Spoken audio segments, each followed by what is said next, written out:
Uh-oh, here we go. Okay. Mm-hmm.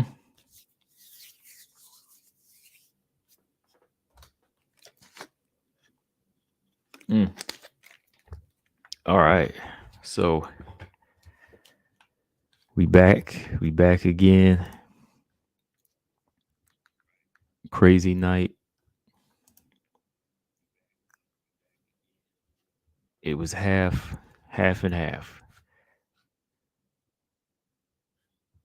But that's how it goes sometimes,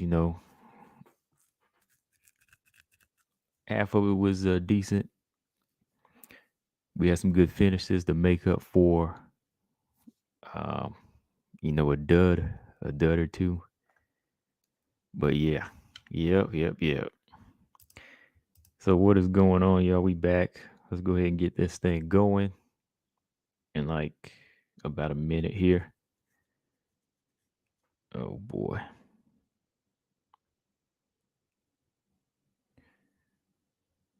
Let's see here. A few things to talk about. Got about 10 of y'all in here already. Okay.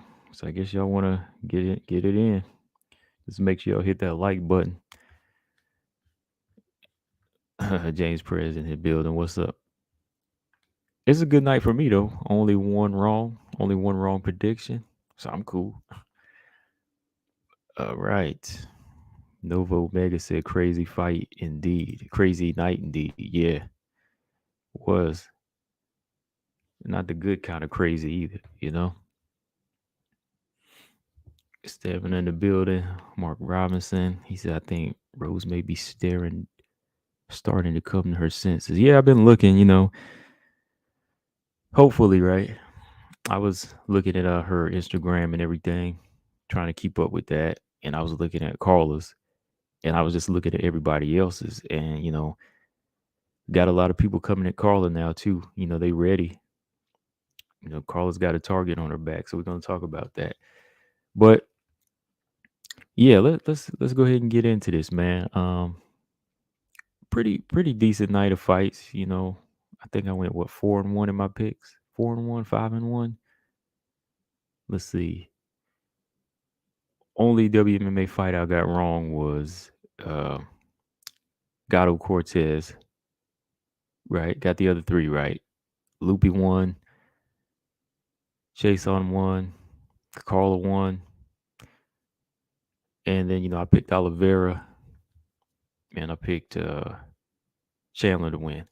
So yeah, only one wrong this time. And I mean, Gatto Cortez played out like I said it would. Cortez pretty much just neutralized Gatto. That was the plan, just to neutralize her.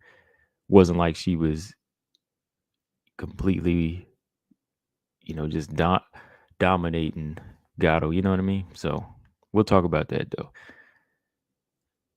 Daniel Edwards said Carla versus Rose in MSG with no fans, pandemic style. Nah, that ain't happening. Dana White already said that that was a bad rematch, and he doesn't see anything happening. You know, nah, yeah, James Perez, he was wrong on that. He was wrong on that. You know what I mean? Brian Williams said Gatto neutralized herself. No, you got to give Cortez credit. You got to give her credit. Cortez went in there and neutralized her like I said she would. I mean, that's what she usually does. I mean, check her resume. That's what she does. She goes in there and just finds a way to win. She shuts you down. Yeah, of course, better IQ would have won her the fight. You know what I mean? But Cortez just had the better wrestling. Better wrestling to shut it down. Cortez, bad game plan of trying to go for submission all night. You know what I mean? So if all you have is jujitsu, Cortez with her wrestling was gonna, just keep it in that one position. You know what I mean? But yeah, we got 12 of y'all in here, so let's get it in. Let's go ahead and take a look at the main event. I mean, Namajunas versus Esparza 2. I gotta say, shout out to Carla. Shout out to Carla number one because she did what I expected her to do as far as her game plan. Improve her wrestling, keep the mental edge, and use her striking whenever she could. She landed a few good shots in there, but other than that, to me, Carla wasn't the one to blame here because Carla was going to come with her game plan. Like, look at Carla's track record. When has Carla been really, really like this explosive, exciting fighter that Rose was expecting to come at her? You know what I mean? Like, she didn't have that type of game plan. Never really does unless somebody forces the fight on her, like Jan Janot. Jan Janot forced brought the fight to Carla, so Carla said, boom, you got no game on the ground, so this is where I'm taking it. I'm gonna just beat you up. Rose is the one that wanted to play keep away. She wanted to play keep away and stay on the bike all night. And to me, I don't care if you have the belt, you need to be the fighter to show your dominance, right? You have to be in there showing your dominance. Show us that you are this champion that everybody says you are. Show us that you have improved in every department. I mean, besides footwork, where can we say she really improved against Carla, right? She still has trouble with this type of style. And this is where people going to have to hear me now when I say Valentina is the better champion. She's the better title holder because Valentina prepares for everything. She can switch it up on the fly. She knows how to adjust to whatever her opponent is bringing. She knows how to shut down whatever her opponent is bringing. I'm sure James Press, he'll tell you all that. People get mad when I say, well, this is a better champion here. No, this is a better representation of a champion because Valentina is ready for everything. She's not going to go in here, try to be cute all night, pose and posture. Valentina's going to dominate. Like I said, the only time people boo Valentina is whenever they don't understand what technical skill is. They want to see excitement. And that's their fault that they lack the ability to understand that. People boo when they don't understand complete control. When they don't want to see complete control, they boo. So that's on them. But in this case, Rose tried to say the boos are for Carla. But no, they're the boos are for you too. Maybe even more so because you're not engaging. You're not engaging. Like all these Rose fanboys, they say that this fighter is different. She's going to knock Carla out. Well, let's see it. Let's see it. Go ahead and go in there and establish that range. Let's see that counter punch. Set Carla up for one of them flying knees, huh? Go ahead and do that. Something, lure her in, bait her in, instead of just dancing. That's why I'm like, after the second round, I was like, okay, I don't think Rose is gonna pull off this big, explosive knockout that people are thinking. Because she doesn't want to engage. And she said it herself in the post fight that she had to respect Carla's wrestling. But to me, she was over respecting it. She overthink it. She was overthinking it. But when you look at what she said about Zhang Wei Li, she said, oh yeah, her wrestling wasn't that good. I didn't have to respect it because her wrestling was not as good as Carla. So look at the approach she took. So she can't say, oh, it was Carla's fault that everybody was booing. No, it was her fault because she was respecting the wrestling too much. She was respecting it way too much, and that made her overthink to stay completely on the outside. Of course, Carla's going to stay out there. That's what she does. So if somebody's not going to engage, start working. Take the fight to them. Liz Carmouche, she played that keep away game against Valentina, but Valentina still tried to get her. You know what I mean? Like Valentina still kept trying to stay on her. She still put her stamp of dominance in that fight in a mental way. You know, like when she knew this Carmouche was gonna play this keep away game, Valentina still said, "Let me try. Let me try. Let me physically put the blame on her. This is how I'm gonna do it. So I'm still trying to get this win, and I can still win with the mental edge." But Rose, I got the feeling that she didn't want to engage on the inside with Carla. Granted, she got back up from a few takedowns, but I don't think that Rose really wanted to meet in the center with Carla for whatever reason. Like if she's this strong, if she's stronger now, I couldn't tell. Yeah, she got a few good, pop ups from takedowns, but I never saw Rose in there really, really getting in Carla's respect, you know. And like I said, I'm not gonna blame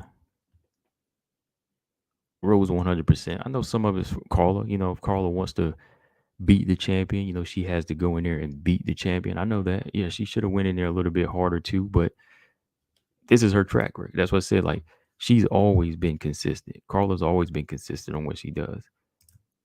I mean, if she did step out of the box, that kind of would have been a surprise.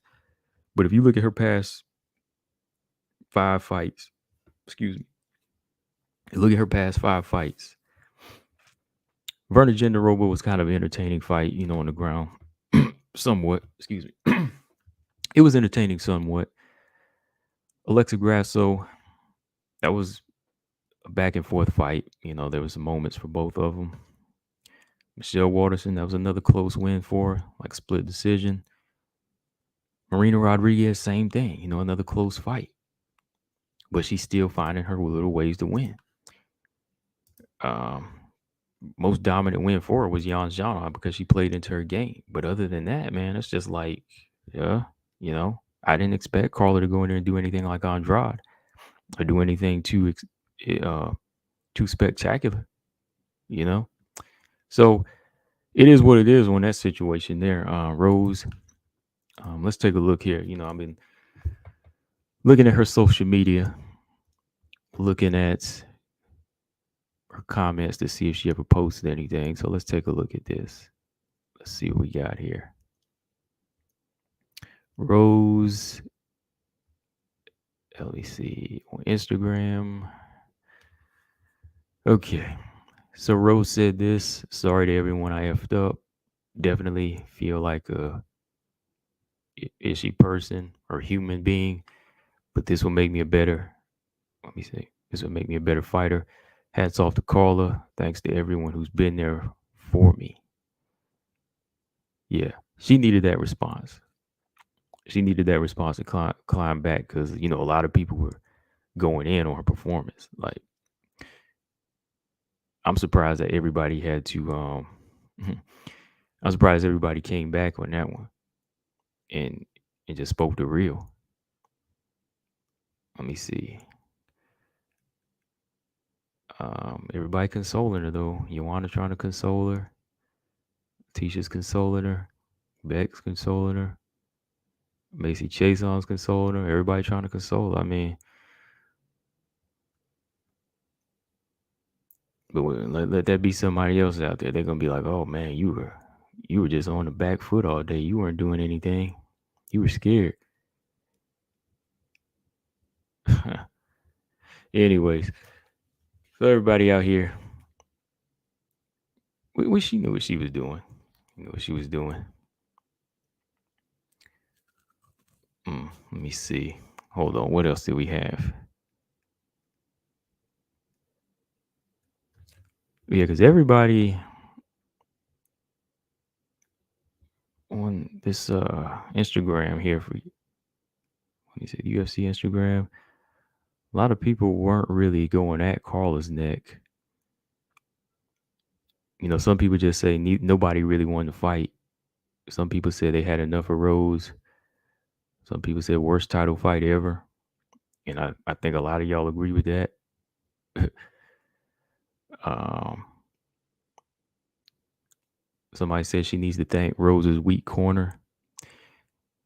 And that right there is a point in itself to talk about because her corner, was just not on it.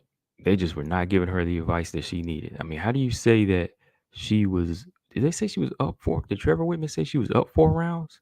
I'm like, come on, 4 rounds? No way. I didn't see much going on, but I was like, Carla's in this one for as much as she can be. I mean, they're both in it the same way. It was just like they were playing catch, you know, my turn, your turn, your ball, my ball, you know. Nobody was ever really trying. It wasn't like dodgeball. They were just passing the ball to each other. Somebody catch it. Nobody throwing with intensity. Nobody trying to take anybody's head off. It was like a terrible game of dodgeball, neutral game of dodgeball. Nobody was really trying to crack somebody. So sometimes, the fans, they're right. Sometimes the fans can be fickle, but in this situation, they calling it right. Some people think Rose won, but some people are still saying that Rose's performance was bad. Some saying it's a snooze fest. They fell asleep. Rose wasn't doing anything. Trash fight. And this is one time I will say a fight is straight up boring next to that Carmouche and Valentina fight. If it's a technical fight, fine. I can give it, its due, because not every fight is going to be exciting.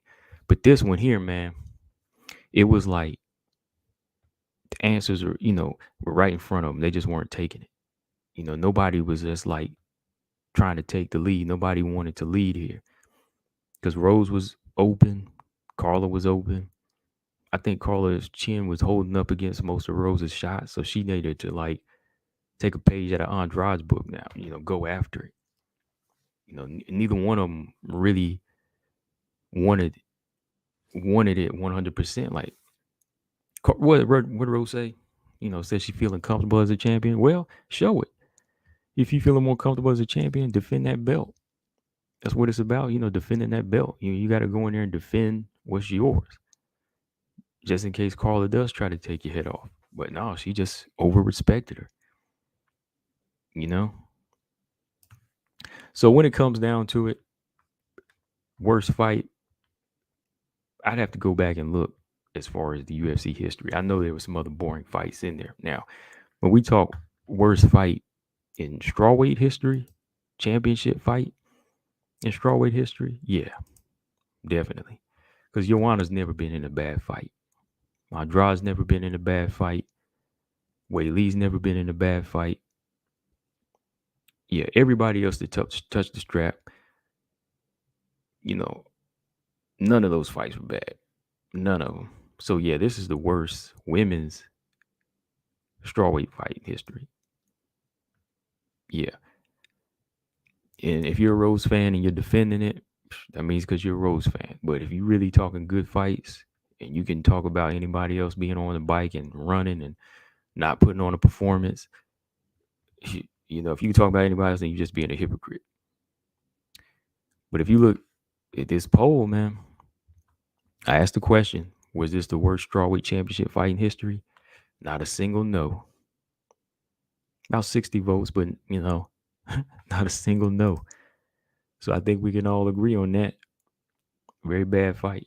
Very bad fight. And then, like we saying, bad fighters. No such thing as a bad fighter in this situation. Neither one of these fighters have, bad skills to me. I'd never say they're a bad fighter, but anybody can have a bad performance. So I don't mind saying that. I never would say a fighter sucks. Nobody sucks. Neither one of them suck in there. They're good warriors. They're good fighters. They're doing stuff, these internet trolls can't do. But a fight can be bad. Just like we have good actors out here. We got a lot of good actors that have been in bad movies. There's a lot of sucky movies out there, right? You can say Denzel's a good actor. He got some bad movies. I don't like every single one of his movies. You know what I mean? So hey, I can say, look, Rose, hey, Carla, good fighter, but they got a bad fight out there now, and that was last night, one of the worst. So hey, you can have a bad night. You can have a flop out there. I ain't gonna sugarcoat it. That was a flop. I mean, how else are they gonna know to get better? Same with movies. Like, how else you gonna know to pick your roles wisely? Will Smith gonna have a lot of action movies. Some of his action movies good. Some movies suck. Bottom line,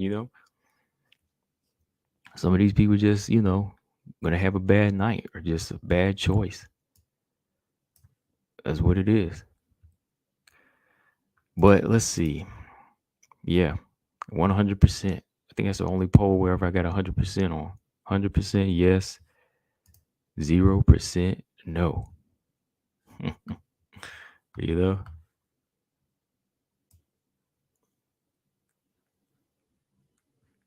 Yeah. Yeah, TJ, exactly. You know what I mean? Like, you a good actor. You got skills, but, uh, every now and then y'all been in some bad movies.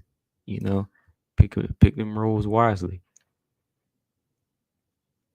That's what I'm saying, man. But like I said with Carla, this is just her style, man. This is just her style. This is how it goes. Um, Rose, this is her. This is her. One title defense every time she wins the belt, right?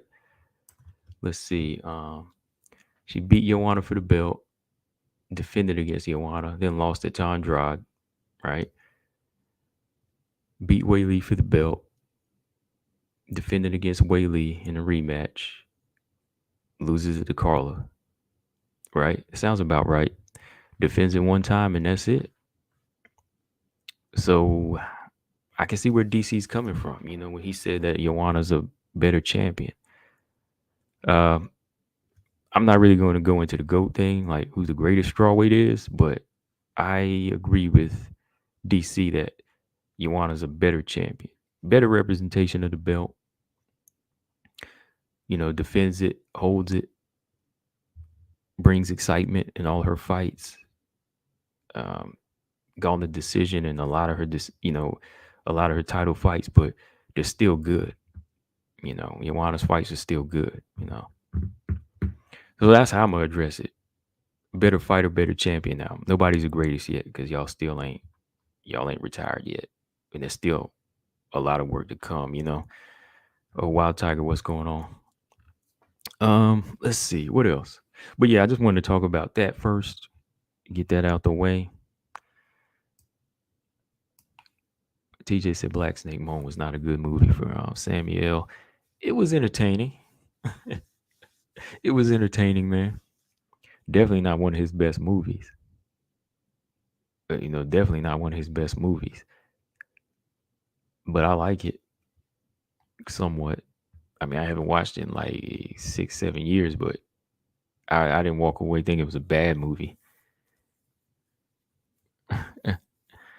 So yeah, next, Esparza. Esparza got a target on her back right now. Esparza got a target on her back. Everybody is coming for Esparza now. And I'm not saying like everybody was ducking Rose or anything, but for some reason, I feel like if Andrade had that belt right now, you wouldn't have a lot of people calling her out. Yes or no?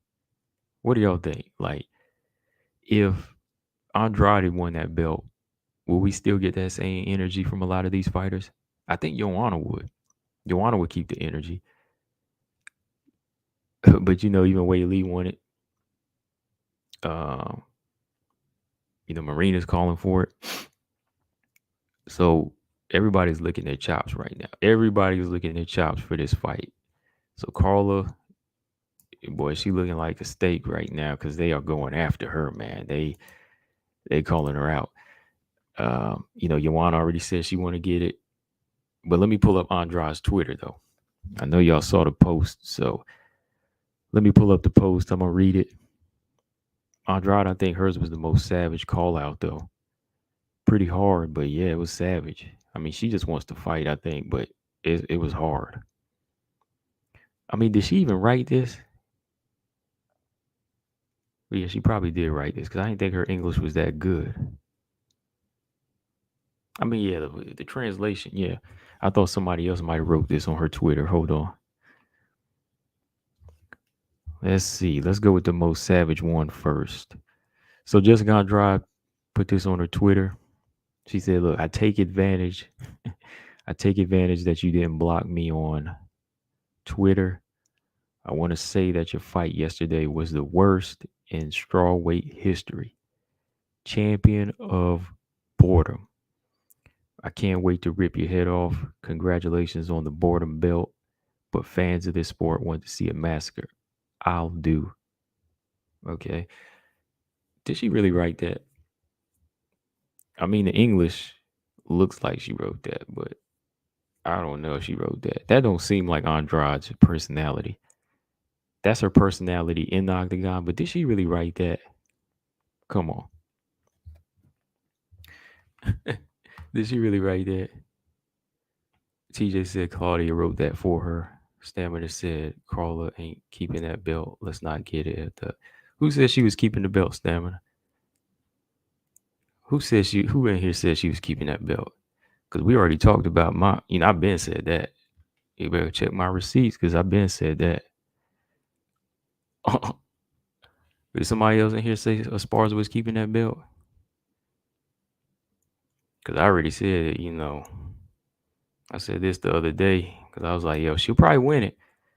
But oh boy, Andrade is a no-no and Joanna's a no-no. I think those are my exact words. But yeah, that ain't the point. We already know what could happen there. But Andrade, does this look like her? Does this look like her writing? This just don't seem like her tweeting, man. Because y'all don't know Manny Pacquiao. He don't be putting some of his tweets up. That trash talk he used to do on Floyd, that wasn't Manny Pacquiao. Yeah, that wasn't Manny because Manny, he don't have that type of English either. So Manny, when y'all used to see Manny dissing Floyd on his Twitter, that wasn't him. I don't think this is her. Because I was gonna go off this thing saying this is some exciting news here, but it's on her Twitter, but I don't think that's her. Let's see. But I think it is some pretty ballsy promotion for her. Whoever did it.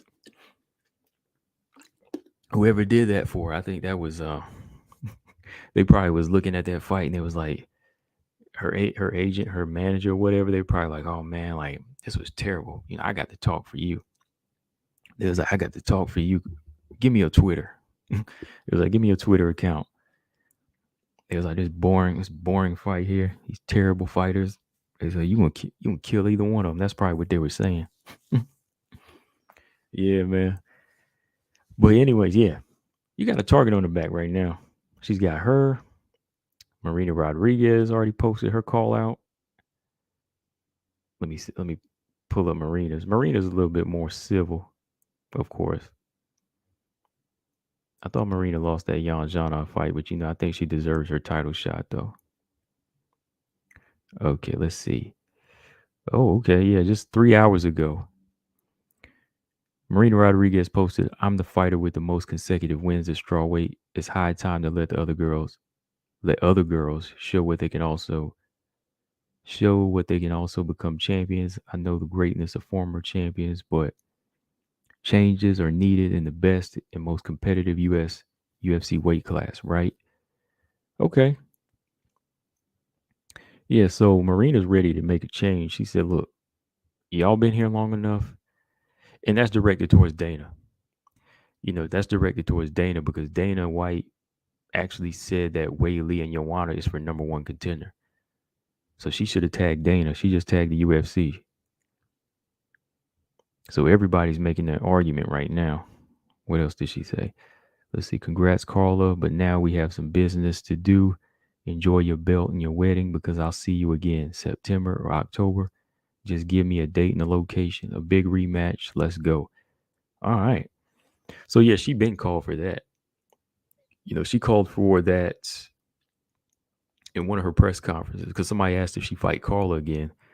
She was like, "No, I'm not fighting the title eliminator with Carla." She said, "If Carla wins the belt, We can fight. She said, if Carla wins the belt, that's the only time I'll do a rematch with her. And then, hey, what better time to do it? But let's see. So yeah, that would have been perfect if she would have just tagged Dana or call his name out and say, yo, Dana, forget that number one contender fight between Weili and Joanna. Give me that shot. Because like she said, it's time for the other girls to get theirs. Because how else are they going to shine? I would rather see Rodriguez get hers before Weili or Joanna. Don't care. I want Marina. I'm tired of seeing the same old fights. Yeah, Joanna's exciting. Weili's already got her 2-time fight with Rose. I need to change the scenery. I want Marina to get it. The only way I would want to see Andrade again, is because of, she's just a monster. She just adds to that highlight. She just added to that highlight reel. But yeah, man, she's got a target here, man. People talking. No, but earlier I was talking about this too. Like, it's crazy because everybody's going in, man. Everybody's going in on Carla. I mean, Randa out here posting her win from when did Randa get a win over Carla? That was years ago, right? She out here posting up that she beat Carla before. I'm like, come on, Randa. Like, that's kind of a reach. Look, love Randa. Love watching. Randa's a good fighter. She'll fight anybody. But she out here posting up like she trying to diss Carla too. But I'm like, yo, come on. How long ago was that? Because this is what she posted on her Instagram. She posted a picture of her beating Carla, and it said, just going to place this here. Okay, yeah, you beat Carla, but Rose beat you in the tough house. Right? Hey, Rose beat you in the tough house. She submitted you with the Kimura in the tough house. I be watching this stuff. Come on. Look, I like Randa, but hey, like, I know you ain't taking no shot at Carla right now. Carla's on a 5-fight win streak. Carla already did this. I mean, hey, you want to get back in there and get some get back against her. I mean, you got to put together a string of wins. Carla may be boring, but Carla's finding ways to win. Randa kind of been selling herself short in some of these fights. Want to see her get better, but she's always coming up short. I think Carla did better against Claudia. She should have won that fight. Who else did she lose to? Mackenzie Dern. Bad moving the Mackenzie Dern fight. Bad IQ shown in that fight. But that's not really a good call out. I mean, let's see. That was a split decision win for Randa back in 2017, 5 years ago. All right. After Carla, she lost to Grasso. And she beat Lima. Nina Azaroff beat her. So she went on kind of like a win-loss pattern.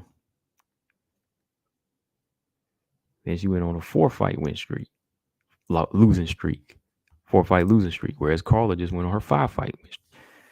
So I know everybody trying to take their little shots here and there, man.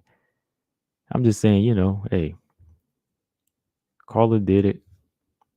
May not have been the prettiest win, but hey, like, don't show any special treatment here. Like, just go down the line. Like, if Rose didn't want to press the action,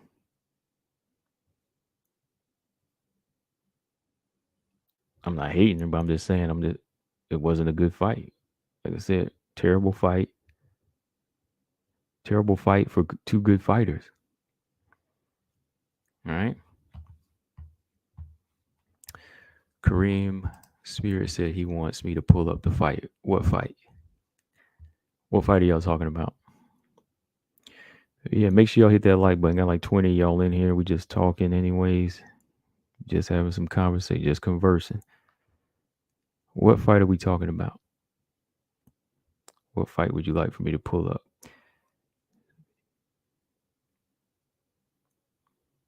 Yeah, man. This is a good comment from Charles Harmon on my channel. Charles Harmon, he put this on my video. He said, this was a coaching issue. This is shocking. He said, Rose's coaching staff feared Carla's wrestling way too much. Even when Carla attempted or got a takedown, she couldn't hold her down. The coaching shouldn't have given such a passive approach. So shocking. I mean, yeah, 100%. Charles Harmon got it right. There's a good comment there, like good observation. Like that's one of the big things there. But let me go to the comment section. What y'all talking about? Pull up what fight? I was just kind of going through, getting some thoughts out. But let me see what y'all talking about. Kareem said, pull up the Pena Shevchenko fight. I actually did a round by round on that thing. I actually have the video on here somewhere. What was the question y'all were talking about that fight? Gordon said, "What's up, Gordon?" He said, "Rose has more of a right to an immediate rematch with Joanna and Weili had when they lost their titles. She has more of a right to an immediate rematch than Weili or Joanna. I don't know. After that performance, I don't know, because he was just playing keep away in there, man. Dana White don't sound like he interested in it either. I think Joanna had more of a pass to it because Joanna was on a dominant defense reign when she lost her title, so she deserved to have it. What's up, V Kendra? She said Rose actually took Carla down. Rose actually took Carla. Yeah, in the last round. I expected that though. I called that. She always does that in that last round, the secure round, because she did win the round on that. All the judges' cards. That fifth round, I was like, okay, when she get a takedown, she gonna secure it. She did that to Weili and Tisha. She did that takedown to impress the judges. She always does that. Always. I've always said that. Always. Gabriella, what's up? She said, I think because Carla already beat Marina, the UFC probably feels that Carla can beat her again and Marina can be taken down easily. Yeah, she can, man. Yes, she can. She can be taken down easily. Like outside of her power and her tie clinch, she's not dangerous in the clinch. Like a wrestler's clinch. If you take her down, she's not. We can say Rose's attempts were much better. Yeah, her attempts were, but did she get the results though? Carla landed some good shots on the inside. She landed like a couple good left hooks, and I didn't hear the commentators call them. Brian Williams said, Weili, yes, Joanna, no. Sorry, Gordon. Joanna deserved an immediate rematch. Yeah, she did. Yeah, I agree. Yeah, she did. I mean, after 5 title defenses, you deserve your rematch. You do. Nova Omega said Dana wants Rose gone from his sight. It kind of seems that way. He didn't seem happy. I don't think Rose fought like somebody that wants to keep it. So I don't think an immediate rematch is something you get.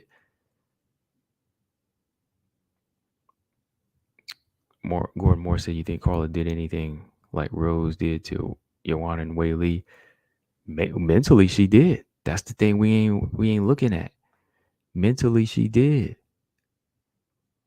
Mentally, she did. Look how bad she made her look just by her making her respect her wrestling. She didn't put hands on her. Like Andrade broke her nose, yeah.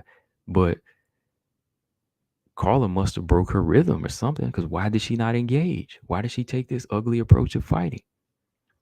Why did she want to just posture? I mean, she took Andrade down a couple times in the rematch, didn't she? And she went in the pocket, but why not with Carla? See, everybody gets impressed with blood and bruises, but what about the mental here? Like, why did she not want to fight with her? Is Carla that scary to her? It must have been a mental approach.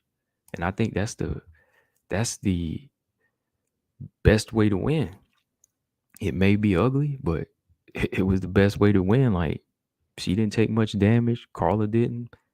I won't say it's the best way, but Carla didn't take much damage. But when it came down to it, Carla um, must have some Jedi mind trick on her because Rose would not put any she would put any offense together. She really didn't put any good offense together. I mean, it's obvious. Like we keep saying Carla's tiny and this is all she has. Where are the Rose fans now? Where are they defending this? Like everybody before was telling me Rose is 100% different and she'll stop her. Back that up now. Tell me why she didn't do that then. That's why I need answers. Like where they at? I need somebody to break that down to me because if Carla's so one dimensional, how come this one dimensional fighter kept you on the outside all night? Kept you dancing and posing and fainting, showboating, ain't even putting combinations together, trying to be too cute in there. You know? Why was she not putting mid range on her and just taking her apart? Why was she not stuffing takedowns and then clinching Carla up and working knees to the body and landing good punch sequences?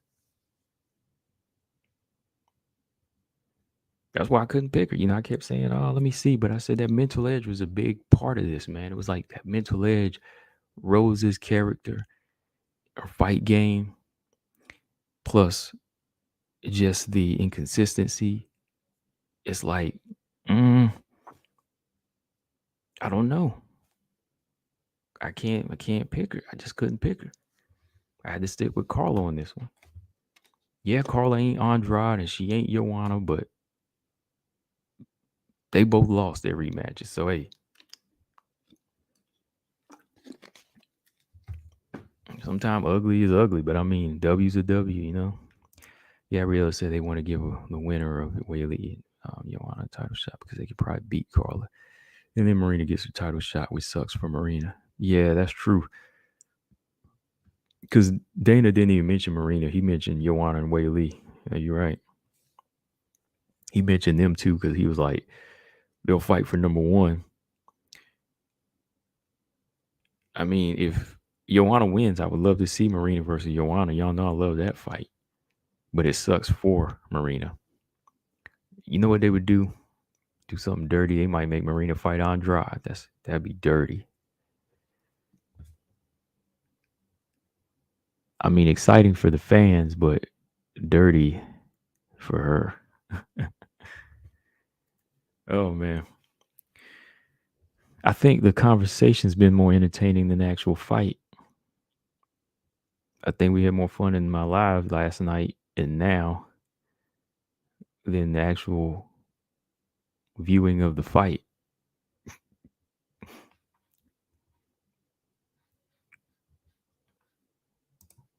Chaz Ken, what's up? He said Marina should get next. Marina, yeah, she should. Whaley or Joanna will only have a single win. True. That's true. I think Whaley got to do like Robert Whitaker and go right back down. Put together like a 3-4 fight win streak, 3-4 win streak together. Put together a 3 or 4 win streak together like Robert Whitaker, and then go for a title shot. That way, Whaley can get better with her wrestling and so on. Gabrielle said Marina probably fights for the title in the summer of 2023 if she doesn't fight anyone. Dang, that's a long. Yeah, that's a year from now, ain't it? Yeah, dang, that'd be messed up.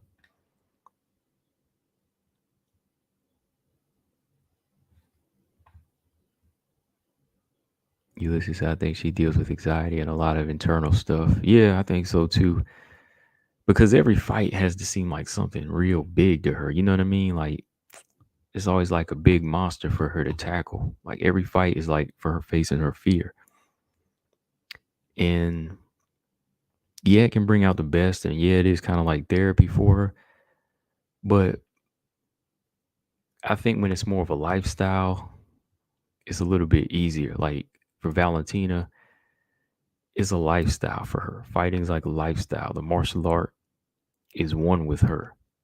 It's not like something she always has to get up and prepare for, and have to rise to the occasion and have to keep telling herself she's the best, she's the best. She doesn't have to do that. You know, Valentina is just doing this for her. Like, I just want to get better because I love martial arts. Whereas I know Rose, she probably likes fighting, but getting up for a big fight seems to be a problem. Like, yeah, you can probably like training, working out, sparring, but going to defend the title, it kind of seems like it's such a big task for her. You know what I mean? Joseph Handyboy said, I think new contenders should get next title shot. Yeah, I agree. I agree. I think so too. I mean, Marina hit it on the head. She said it's time for some new blood, and I agree. I mean, the past 5 years have kind of been what, repeats. Just Rose fighting the same people over and over.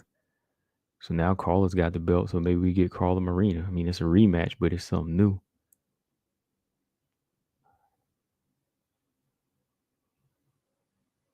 You know? Okay, let's see. Ronnie Rainey said Pat Barry need to go. Yeah, sometimes you have like a personal attachment. It's kind of hard. It's kind of hard. You need somebody that's going to just be real with you. Kareem said, don't you find it odd how delusional some of these fighters are becoming? I I guess I find it odd, yeah, but I think that's just a part of losing sometimes, when they haven't really come to accept it yet. Some of them have such big egos, and big ego brings on delusion, so I don't really find it too odd, but I know what you mean, though. It is crazy how a lot of fighters are becoming delusional, even like some of the lesser fighters, like Macy, Aaron Blanchfield. They all do a few things and then they want to call out the champion. You know what I mean? They think they are deserving of certain things, and that's where delusion comes in. But like ego is a big part of delusion, I think. Like even for Joanna, they think that they riding high for so long years ago, they can just come back and do whatever they want. So yeah, delusion, I think, is a big part of fighters because of ego. Ego is a big part of fighting. MJ said, "You're a fighter, but you don't want to fight. So why are you a fighter?" Yeah, I don't know. I have no idea. Everybody has their up days. Everybody has their down days. I think that's what it is, though. So I'm not really like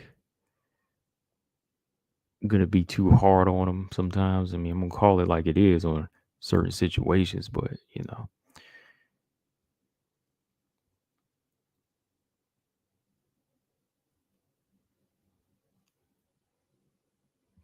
Robot Chicken, what's up? He said, I never counted Carl out. I just thought she got robbed. She get robbed like Wei Lee.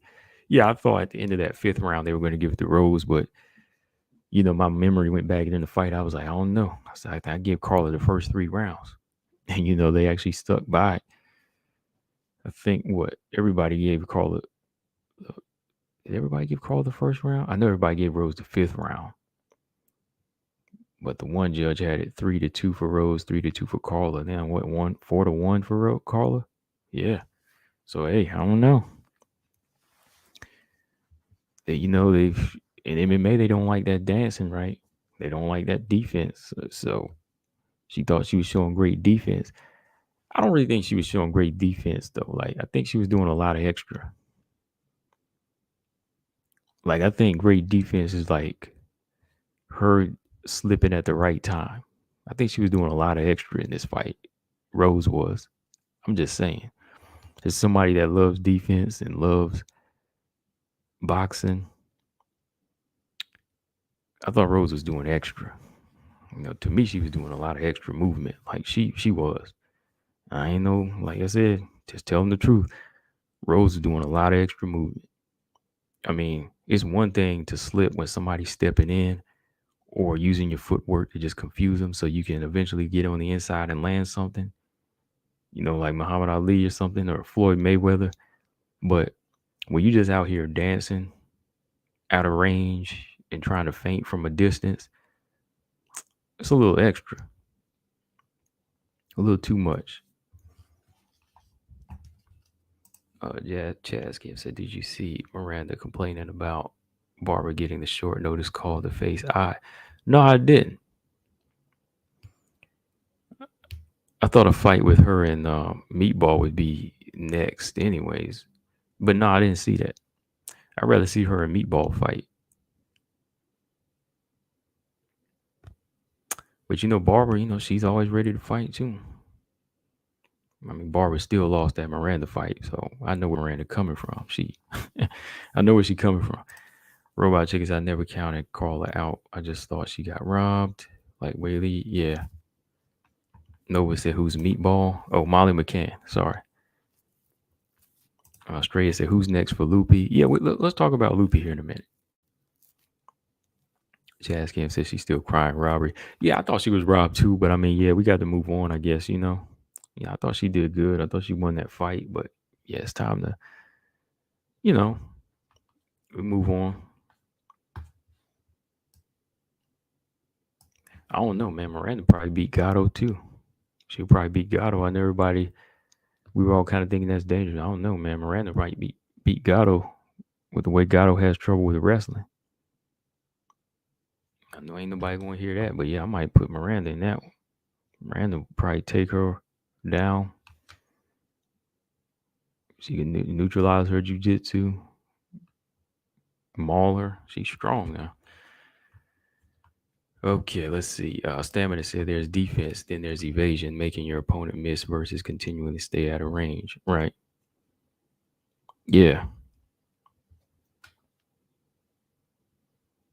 Yeah, I didn't see like just superb defense like Valentina. I just saw somebody doing too much of nothing. He said Luby beats a lot of the top 10. Yeah, let's look at that. Yeah, let's jump to the next one here. Okay. We'll talk about Carla Rose some more. Because I think Nama Yuna, she's having that realization that she lost, which is good. Make her go back to the drawing board. But let's look at Loopy here. Shout out to Loopy. I had to go with her in this fight. I thought Carnelossi would have presented more of a test, but no. Carnelossi was outgunned. Every department. Ground, stand up, the clinch, whatever. Carnelossi was an open target. I could kind of see a knockout coming, but Loopy, she chose to switch levels and just maul and, beat her up on the ground, Probably could have got a knockout in the second round, but she just chose to do this like you see in this picture, just crank her out, dominate, and put the hurting on her. And I think Loopy did that because she wanted to get some rounds in. It's been since November since her last fight, so she probably wanted to get 3 rounds in and test her dominance. And I think for Loopy, that's good. That way we won't say, oh, she's just one dimensional. Ooh, she just scored a knockout. Ooh, what else she got? Sometimes you got to go 3 rounds if you have the ability to do that, as long as you're going to be awake the whole fight. If as long as you ain't carrying an opponent, like I can't stand when people carry an opponent. Like if you carry an opponent and you wind up getting slept, that's your own fault. But Loopy, she was on her opponent minute after minute, round after round. She was on her the whole time. She never let her sleep. She never slept. So I don't mind when a fighter does that. I don't mind when you get round after round in, as long as you work in every single minute of the round. And Loopy was doing that. So I think she just wanted to test her dominance, which, like I said, dominance is a key factor to getting somewhere in these divisions, man, or even showing that you contender worthy. So she did it, Carlosi's big, but outside her being big, like she wasn't really like strong, like Lupi kind of did her like Valentina did Andrade, just got on her back and wrestled her down, out grappled her, and when she wanted to, she would strike with it, land some nice combinations and stunned her in stunned her in that second round with a pair of right hands. I was impressed, you know. And we might say Carnelossi ain't got the same hand speed or ain't got the same skill level, but that's what it is. Like they're both unranked. This is where you step out of the box. This is how you answer questions. Like, yeah, we could say Carnelossi's not on Lupi's level, but did we know that for a fact before the fight? No. They're both unranked. So the person that steps out of the box, the person who wins is the one that steps out of the box, right? That's the only way we can know for sure that she is better than Carlos. You can't just say, oh, yeah, she is better. That's why I saw this somewhat competitive because, we haven't seen Lupi in like a full training camp in a while. We don't know what's on her mind. Carnelosi, we don't know what she's working on. So, it takes time to get her back in there. And then when the fight took place, I was like, okay, I'm gonna ride with Lupi because she's got more skills. But okay, when how it plays out, there's your winner. There's your better fighter. And I like what I like what Lupi was doing in there. Showing everything and committing to everything. It wasn't just like touching. She wasn't just touching with her striking. She was making shots hurt, making them count. The takedowns were vicious. She was straight picking this big girl up and slamming her. She wasn't struggling and like trying to pull her opponent down. No, she was taking her off her feet and taking her to the ground. So I like this energy. Hopefully she can keep it as she moves up. James Perez said, who thought Bivol would beat Canelo as clearly as he did? Oh, yeah, I did. I picked Bivol to win that fight. And all James Perez, I picked him to win that fight. I had it 9 rounds to 3, too. I had it 9 rounds to 3. Because I said there's 2 people that's going to beat Canelo, Bivol or Beterbiev. Canelo, he's not big enough to be a light heavyweight. So I said the natural light heavyweights are going to beat him. J-Ball, what's up? He said Lupi versus Hill. Well, Hill's got Jandaroba this week. Angela Hill's got Jandaroba Saturday. And I don't know if she gets by. I don't know if she gets by her. Jandaroba might take her down and submit her.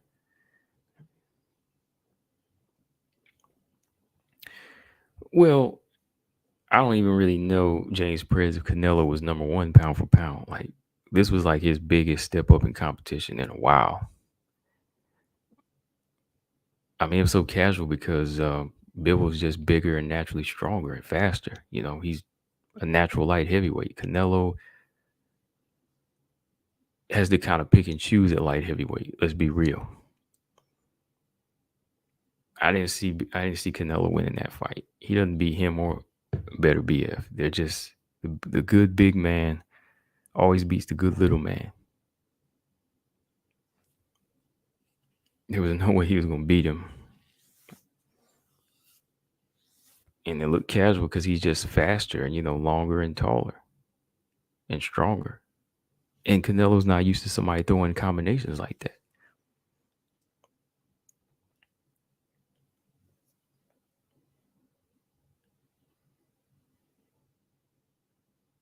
No, I know you don't mean me being casual. I thought you meant the way Bivol meant he was being so casual, just like easy. Like he made it look easy.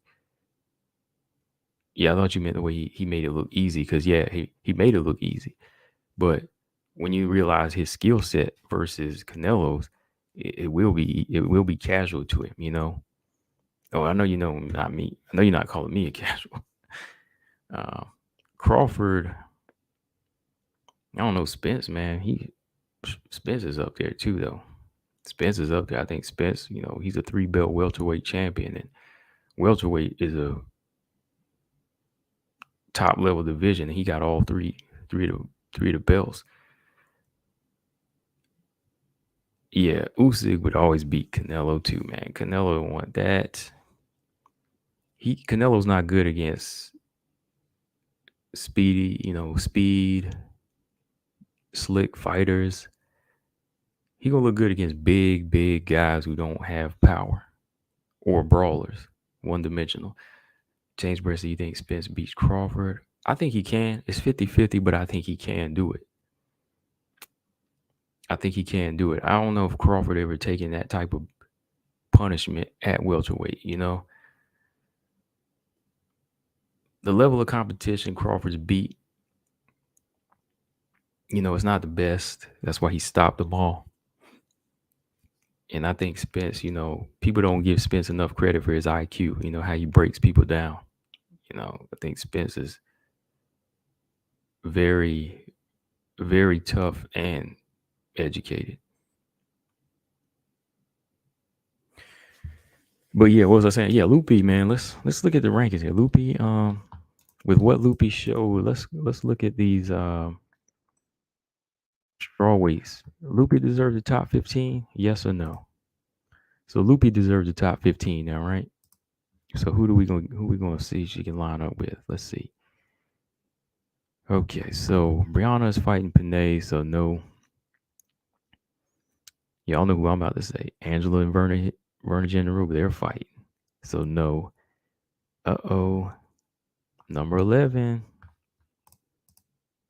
Number 11. Amanda Lemos. Lemos Lupi. That's a good fight. That's a good fight right there. Let me see. I know Lolita said that too last night, but I'm also gonna second that. This is the fight right here. J Ball said the loser of Hill and Vernon Genderoba, huh?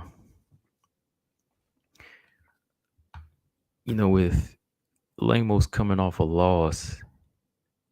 Oh, he said Lemos. You think it's too soon? But Lemos hasn't been looking spectacular, finished by Andrade.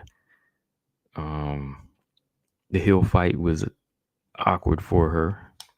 So she kind of has to fight down and Lupi has to fight up. So why not?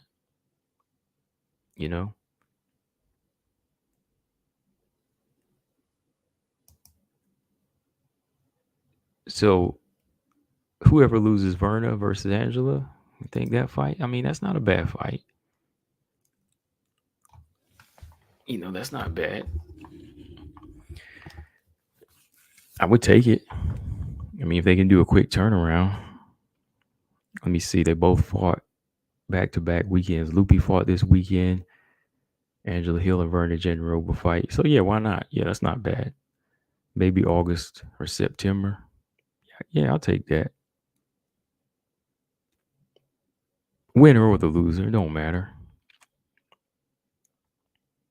Because either one's a style test for. So, that's not bad.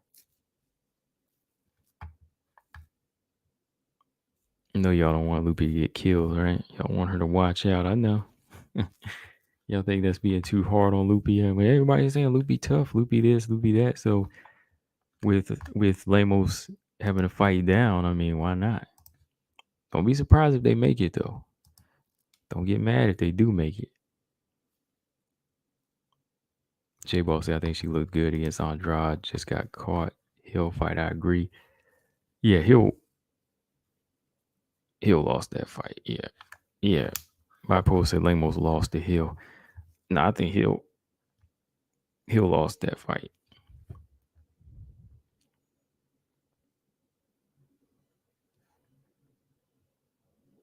Jace Press said Lemos could still be good. She was beating Andrade on the feet before that unusual sub. Yeah, she can. Yes, she can. She can still be good. Don't. Yeah, I'm definitely not counting her out. But I mean, it's on her. She wants to get some confidence. Work on some stuff. Like, how good is her wrestling? Maybe she could work on her wrestling in that fight. See how it works. I think it's too soon.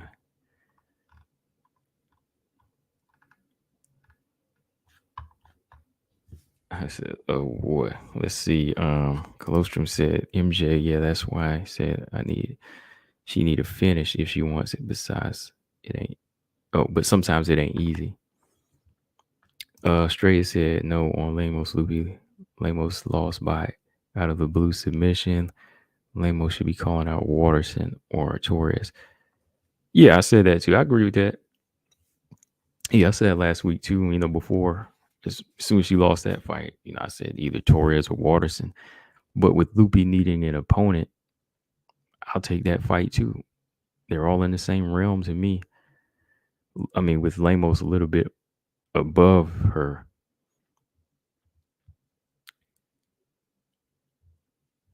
Yeah, we saying it's out of the blue submission, but she got locked up, man. She got locked up. She couldn't get out. She couldn't get out. I mean, it's still a submission. When you're dealing with Andrade, that's why I say you just have to stay away, man, because whatever she grabs on you, she's gonna squeeze. Yeah, Brianna, she'll be back.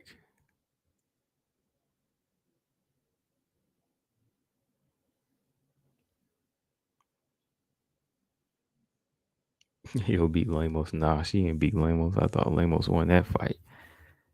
Wasn't pretty, but Lamos won. Chaz said Lamos needs to defend her current spot after getting finished like that. Yeah, she does. Yeah, she does.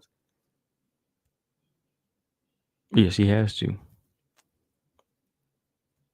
Her number 11 spot, I think, it can either go around the Waterson area or the level below her, depending on what she needs.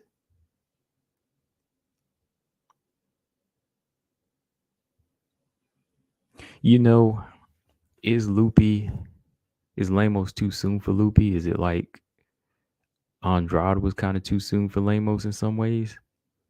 I know some people thought that they thought that fight was too weird. Some people thought that fight was too weird for her. They were like, "Oh, why is she fighting her already?" But we'll see. Especially when Andrade wasn't ranked, right? They thought that was weird at first.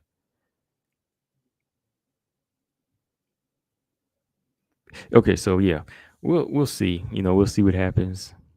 Does Angela Hill, Verna Jandaroba wind up on her plate? We'll see. Macy Chiasson though. This fight, it started off looking like something we needed for the featherweight division. But man, like the way it ended, I know Dana White right now, he's gonna be like, I don't know if we can do this. I don't know if the featherweight division is really something worth doing. You know, Macy started off looking sharp.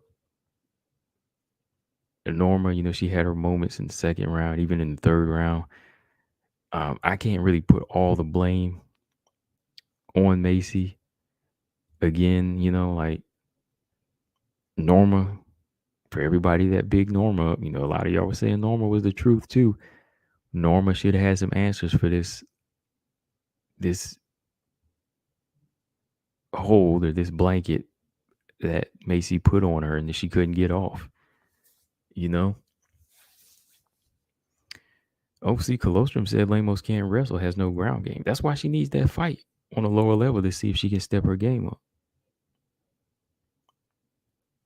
That's what I'm saying. Like Lemos Andrade, I could argue that being kind of weird and too soon just because, she was just making her name. But really, if you look at her track record, Viviana Souza, who else? Viviana Souza, Montserrat Ruiz, Miranda Granger, Angela Hill, Andrade. That was a big step up. Lupi's actually more in her realm. If you want to check resumes, Lupi's more in her realm. Lupi is really more in her realm than as of now. And all for performances. Anyways, yeah, Macy, man, like sometime I'm watching, man, like somebody, that was a big fan, still a fan, but I need to see a little bit more from her, man. Like using her reach. Like she does good at switching stances, but she's not really like committed to getting off a good long jab and good power straight down the pipe. She just won't go in there, use her range, use the tie clinch. I mean, I don't know what was up with this clinch. I don't know what was up with this clinch for Macy just kind of laying there. She needed the tie clinch and work the body with knees, but she chose not to. Laying on her. And for Norma, I was disappointed because she wasn't doing all this other stuff that people were saying she was gonna do.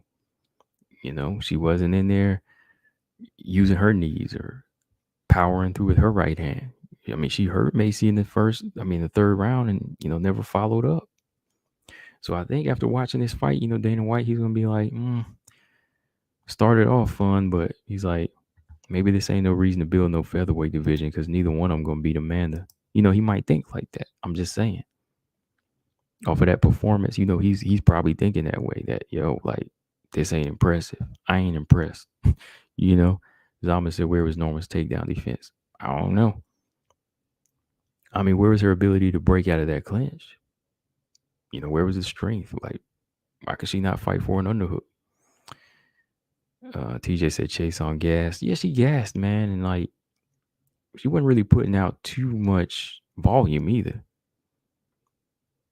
That's why I could see how Rocky Pennington beat her. Skills and veteran tactics. J-Ball said Macy always looks good, then sells the bag. Yeah, she started off good.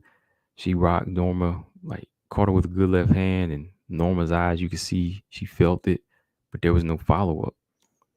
Couple good knees to the body from Chiasson, but she never committed to that clinch that she does. Brian said Norma did more damage in round 3, but didn't disengage when she had the chance. Yeah, I think I gave the last round to Norma, but everybody, I think 2 judges had it 30-27. So,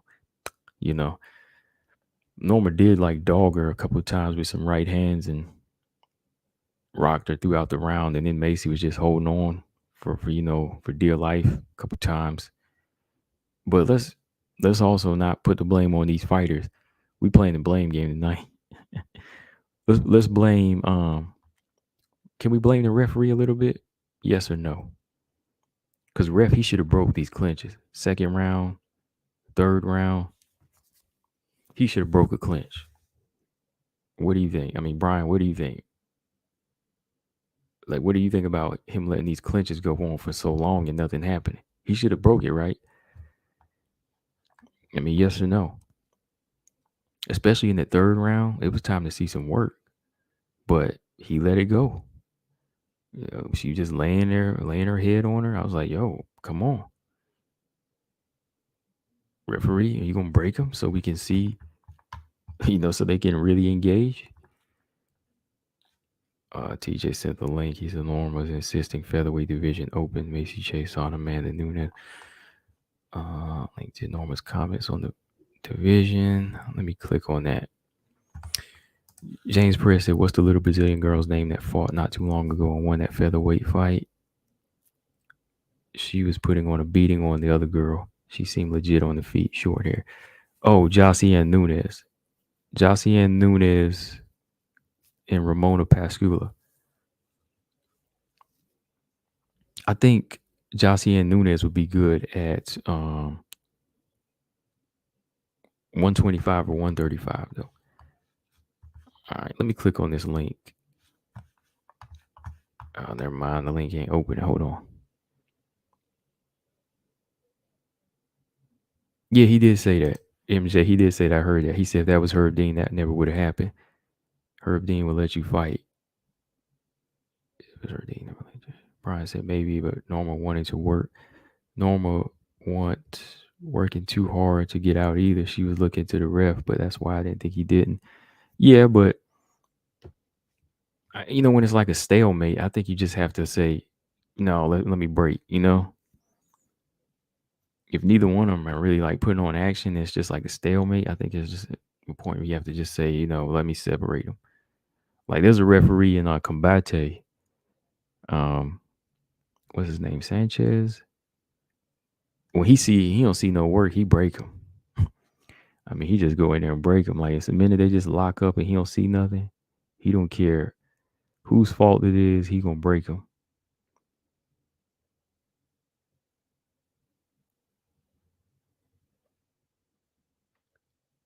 Let me.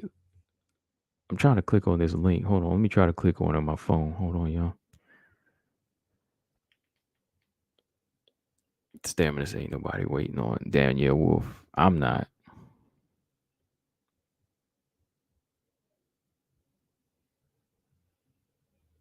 J Ball said, "Yeah, in wrestling, when we aren't advancing, even if we're on the top, the referee will break." Yeah, right. Yeah, because it's like there's nothing effective happening, and it's just wasting time. Same with boxing. Two guys clinch up. Sometimes he'll let you get some time to work. He'll let you work in there, but then he'll break you. MJ said, "Where was Herb Dean? He wasn't working." Yeah, he was. I guess he was off. He didn't do anything. It was mostly who Keith Peterson and Herzog, right? Okay, so let me look at this article here TJ sent. Norma Dumont doesn't know why UFC is insisting on keeping featherweight division open. Oh wow, hold on.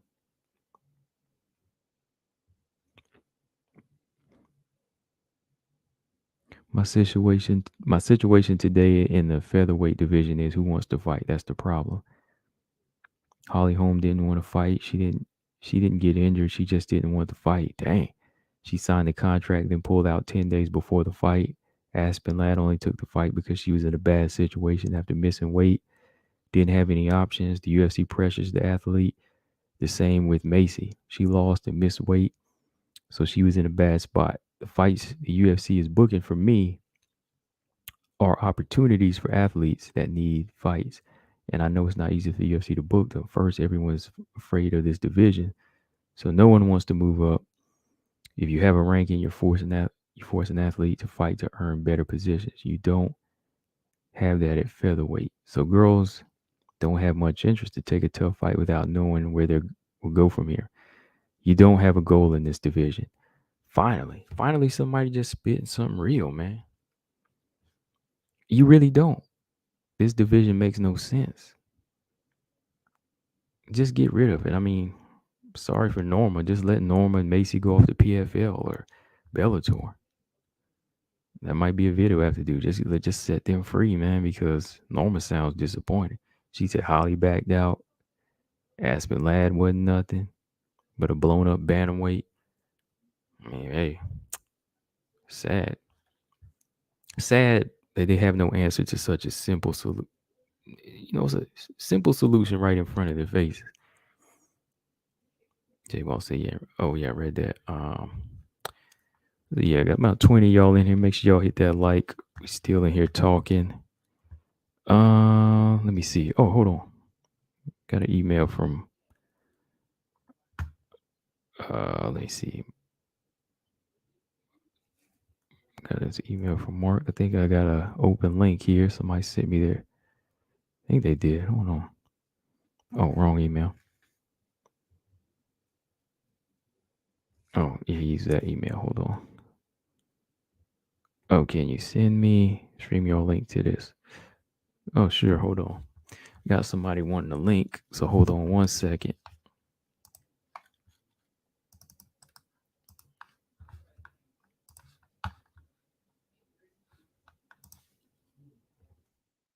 Yeah, I mean, I agree with Norma.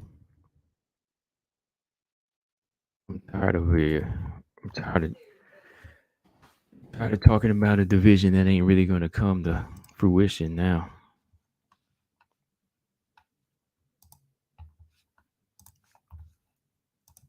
Okay. Stray said not until the champ decides to hang it up. What are they doing with this thing? Yeah, Stray, it needs to be canned, man. They just need to can this division. Ain't nothing happening. I mean, why is it so hard to do what Bellator is doing right? Is it the money? But it's kind of a mess anyway. So why not take the chance? Why not take the chance? But let's talk Cortez and Gatto here real quick. Did I already talk Cortez and Gatto? Just a little bit. Yeah, Tracy Cortez, she's got something going for her. Tracy Cortez knows how to win. I think with her win streak that she is ready for a top 15, maybe even lower half. Let me see. I know she's been out for a year, but with the performance that she put on over Gatto, she's on a nice little win streak in the UFC. So, like I say, if you get on a nice little win streak, three fights, you can get a top 15. So, dang, if Macy Barber wasn't fighting Jessica, I would say Macy Barber and Tracy Cortez, maybe. But let me check here. Tracy Cortez. Tracy Cortez. She's on a nice little win streak, though, in the UFC. After beating Agapova in the Contender Series 3 years ago, she's on a 1, 2, 3, 4 fight win streak. I don't know, maybe one more.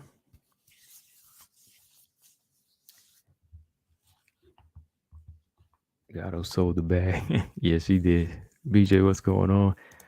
Darby, what's up? He said, as soon as Cyborg left the UFC, along with the possibility of rematch with Nunes, any intrigue or relevancy in the division vanished. Pretty much, it did. I mean, I was like, the whole tough house they brought in, they just had everybody move down.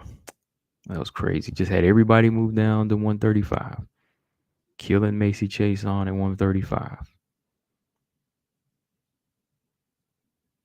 Okay, yeah. Yeah, let me speak on Gatto Cortez real quick, and then Mark, you can jump in.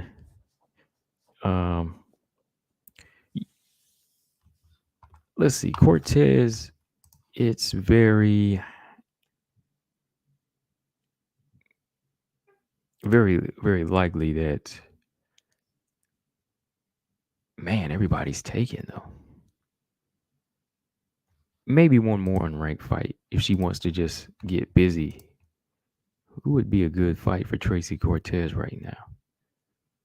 With everybody taking like in the next few months, like August or September, who could Tracy Cortez fight? No prospects. Like she already beat Aaron before. Macy, yeah, maybe we can wait on that. She fight Jessica I. What about Casey O'Neill? Nah, she's out for a while, torn ACL.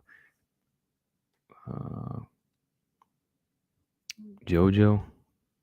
No, JoJo's a number 10. I don't think she needs to fight a 10 yet. Maybe an unranked fight. Yeah, BJ got it. There we go. Montana or Robertson. Robertson. Yeah.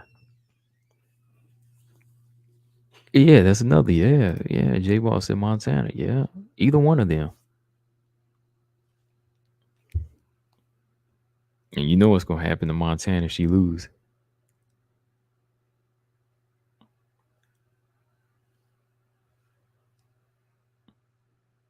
This division comes.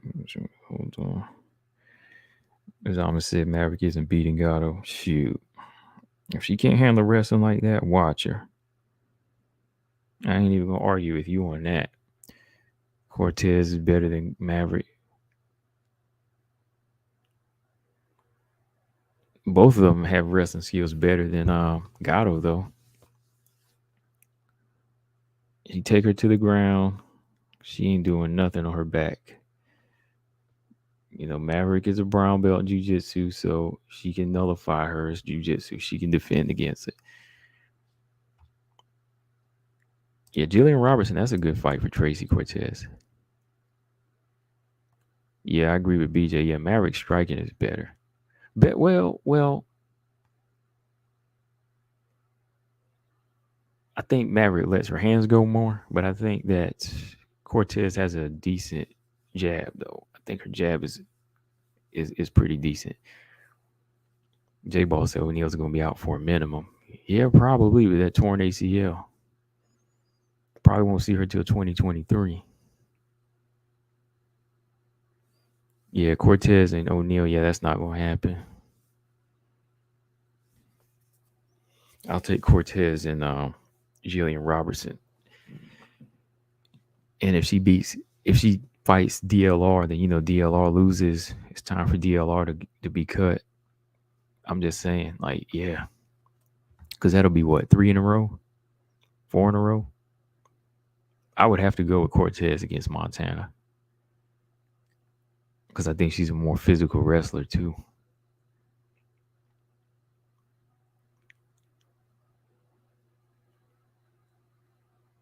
Yeah, I definitely ain't me. So I'm with you straight. I'm not mad at Cortez for winning because the division keeps going.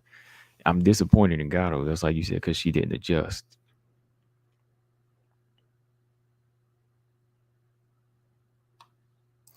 Brian Williams said Gatto chose the jiu-jitsu. She sure did, man. She chose jiu-jitsu. She had a lot of opportunities to get up, but chose to go for submissions. And why, when Cortez was, defending the armbar the whole time, she should have started landing some nice elbows off her back, reverse Cortez like she did Sarge, and get back up. Yeah, but we were talking about that the other night. That's a good point about what Sarge did to Gatto in the first round. The only thing that kept Sarge from being victorious was her cardio. Sarge had a good first round with Gatto. If she would have kept doing that, she would have won. But she led up. Gatto turned her over, got top position. By the third round, Sarge was a bit spent. Body shot in the fight. Let's see. Chad said no filter gonna have a heart attack during hearing you say about no. Nah, man. I'm just saying, man. It's real. He said, no, that would be 3 losses for Montana. She just beat Lipsky, then lost to Macy. Okay. Okay, yeah, it's be Macy and then Cortez. Lafayette, what's going on? Chaz Kim said Gatto giving up back control to go for arm bars was peak deep. Peak derp. It was. That wasn't gonna happen. I was just like, what's she doing, man? Like, you'd be better off on your feet trying to land the right hands that were working. It was like a dirt moment for her, man. I was like, come on, stop this. She lucky she wasn't dealing with like Macy Barber, like, because Macy would have been like hammering her head. Okay, so yeah, sent out a link, Mark Robinson. If you want to come in, man, just hit that stream and I'll add you in. You can give me your thoughts. I done talked enough, so I'll let somebody else talk. Brian Williams said, "What is derp?" Derp is like having a kind of like a brain fart moment.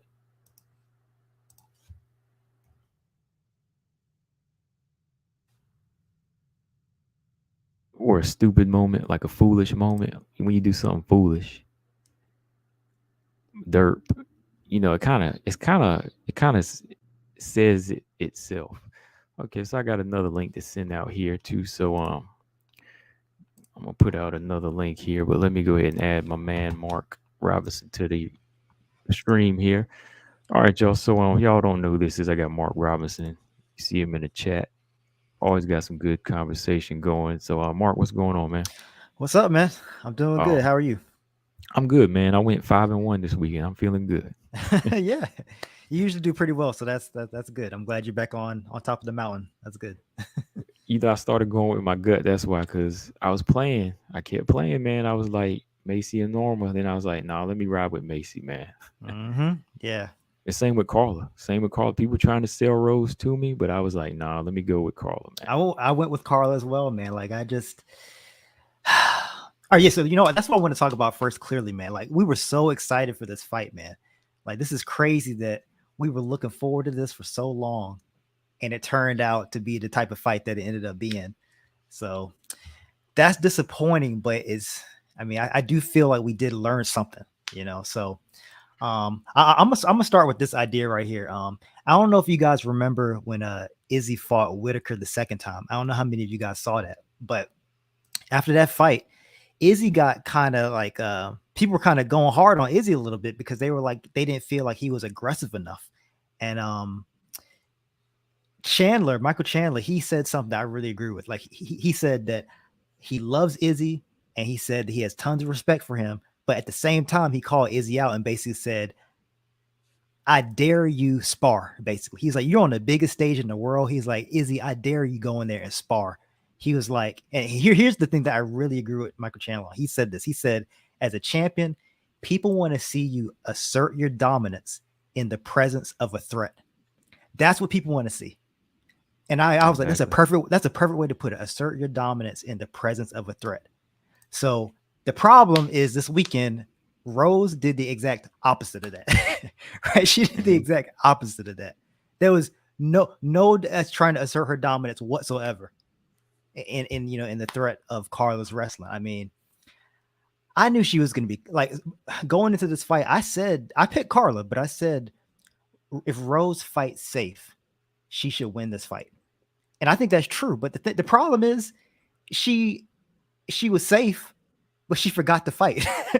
Right? She forgot the fighting part. Like you can't Really. just be safe and not fight. Hmm. So yeah, man. Like this is I said in the stream, man, that I watched the fight again. I watched it more than once now. I still strongly, generally speaking, I feel good about Rose, but I gotta blame her for this one, man. Like when I watched what Carla was doing, Carla was at least willing to put herself in danger.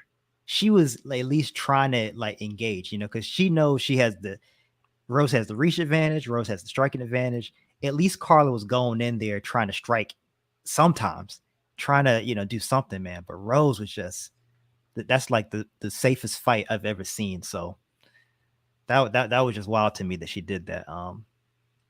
If you watch the post fight press conference, Rose was trying to talk up her fight, like she was trying to like find something positive.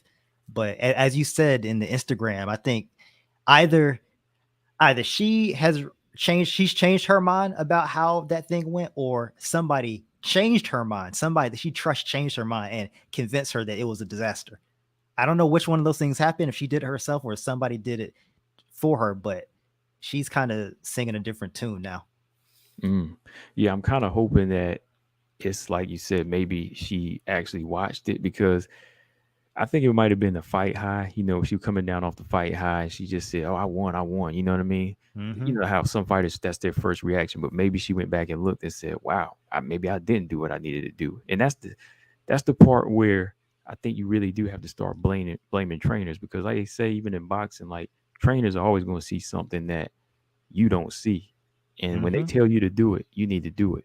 And they were Absolutely. telling her to do something that she needed to not be doing you know Yeah. and it's like a video game. Like the trainer told me, it's like a video game. He said it's like I'm playing a video game, so I gotta make the right calls, press the right buttons on them Mm-hmm. to make Yeah. them win. But like if you look at like what they were saying, they were like, it was just like a kid playing with a joystick in the arcade, don't know what's going on. Right. They just sitting there jerking around, don't even know coins is not even in, they just playing, and Rose just like circling. You know what I mean? Just like, Yeah, man. It was terrible. Like people don't want to see a champion who is afraid to engage, and that's what hmm they saw in Rose, and they were just like, we can't like Rose can recover from this, but right now, the spirit that people have are like, I can't. This is unforgivable. This was like, you can't be the champion and not engage. Like, we have to call you on this. Like, DC, who's like, Mr. Thug Rose, Thug Rose, Thug Rose. He's all in her corner. He called her out on it. Ankit called her out. Like, everybody was just like, this was not okay. And they're right, of course. So What did you think about Carla's approach though? Like, do you think she's to blame in here? Like, knowing what type of fighter she is from the jump though. right. So I don't have much blame to put on Carla, man. But like you said, Carla was basically who she always is. Rose is the one who changed. Mm-hmm. I mean, Carla, you fight somebody that has the reach advantage, that has the striking advantage, that has the speed advantage. Like I said, I give Carla credit because she was willing. If you watch that fight, you can see instances where she was willing to put herself in danger to risk the engagement. And she did a lot more of that than Rose. So, nah, man. Carla didn't say this in her Octagon interview, like in the Octagon, but she said it twice right after the interview, and then again in like the post-fight press conference with the press media, with the fight media.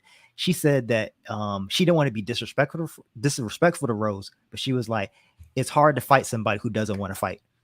And that's what Carlos said twice. And I kind of agree with that. Like, Carla's not afraid to mix it up. Like, she's really not. And Rose was just backing up basically the whole fight.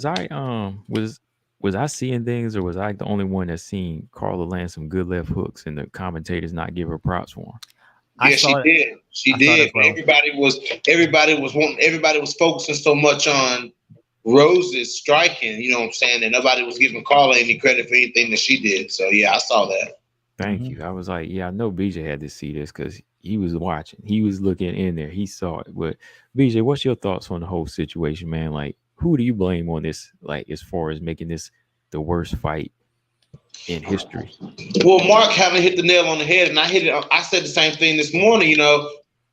When we was talking about this fight beforehand, Combo, I told you, I said, when you see Carla fight, you see Carla fight with a lot of space between her and her opponent. You know what I'm saying? Like, yeah, Carla's a very smart fighter because she's always planning on trying to shoot, you know what I'm saying, from space, and she's excellent at closing that distance. When she does shoot, you know what I'm saying, it was just, for me, it was kind of like Rose, you know what I'm saying? Like, Rose didn't show up. Like, I think that, losing to Carla before kind of scarred Rose, made her fight timid like that. Mm-hmm. So it's safe to say that she has improved as just like, her technical styles, but you think that Rose is still thinking about Carla in that way? Like, she over-respects that wrestling? Like, you think she wasn't confident that she improved enough to stuff Carla's takedowns and just stay in the pocket a little bit more? You think that was still bothering her from 8 years ago? Probably so, dude, because Carla is an excellent grappler, dude. So it's like, you know what I'm saying? Like, no matter who it is, they're going to be wary of Carla, you know what I'm saying? And kudos to Rose for like jumping back up, but Carla took her down a lot, bro. Carla took her down a few times in this fight. Mm-hmm. She wasn't able to like hold her down and dominate, but she still took her down. Mm-hmm. What do you think about that, Mark? You think she was still thinking about the past? Absolutely, man. Absolutely. I got two things to say about that. One is in the fight, man, Rose was so concerned, like her mind, thinking back at the first fight, going into the second fight, her mind was so focused on, I'm not going to let this happen again, that she just froze. She didn't let anything happen. She was just so like, I can't let this happen again. So she just didn't do anything. But yeah, so for sure, that first fight definitely affected her. If this was the first time she fought Rose, there's no way this fight goes this way. There's no way. It would be a completely different fight if this was the first time they fought. She was very scared of Carla's wrestling. But like now, man, I don't even know how Rose is going to take this, man, because Rose is it. I think Carla has Rose in a state of cognitive dissonance because Rose, trust me, Rose believes she's better than Carla. Rose is like, I am better than her, but yet Carla has beat her twice now. You know what I'm saying? It's like, so I don't even know how Rose is going to like mentally, balance those two things. Because it's just like it's going to eat at her for a while. I mean, not forever, but for a while, it's just going to be like. So if you watch the UFC Embedded, there was a scene where Carla and Pat Barry were on the couch and they were watching the first Carla fight. You mean Rose and Pat Barry? Yeah. That's what I meant. Rose. Yeah. Not that. Yeah. Rose and Pat Barry on the couch watching the first Carla fight, and they were in disbelief watching the first fight. They were just like, "How is this even happening?" They're like they thought they were better than Carla then. They were, and just watching it back, they were like, "This is crazy. How did this happen?" How do you think they feel now? They're like, they let this happen again. So yeah, man. Do you think the trainers, as far as them giving the wrong advice here, do you think they're too hands-on with her? Do you think she doesn't think enough for herself?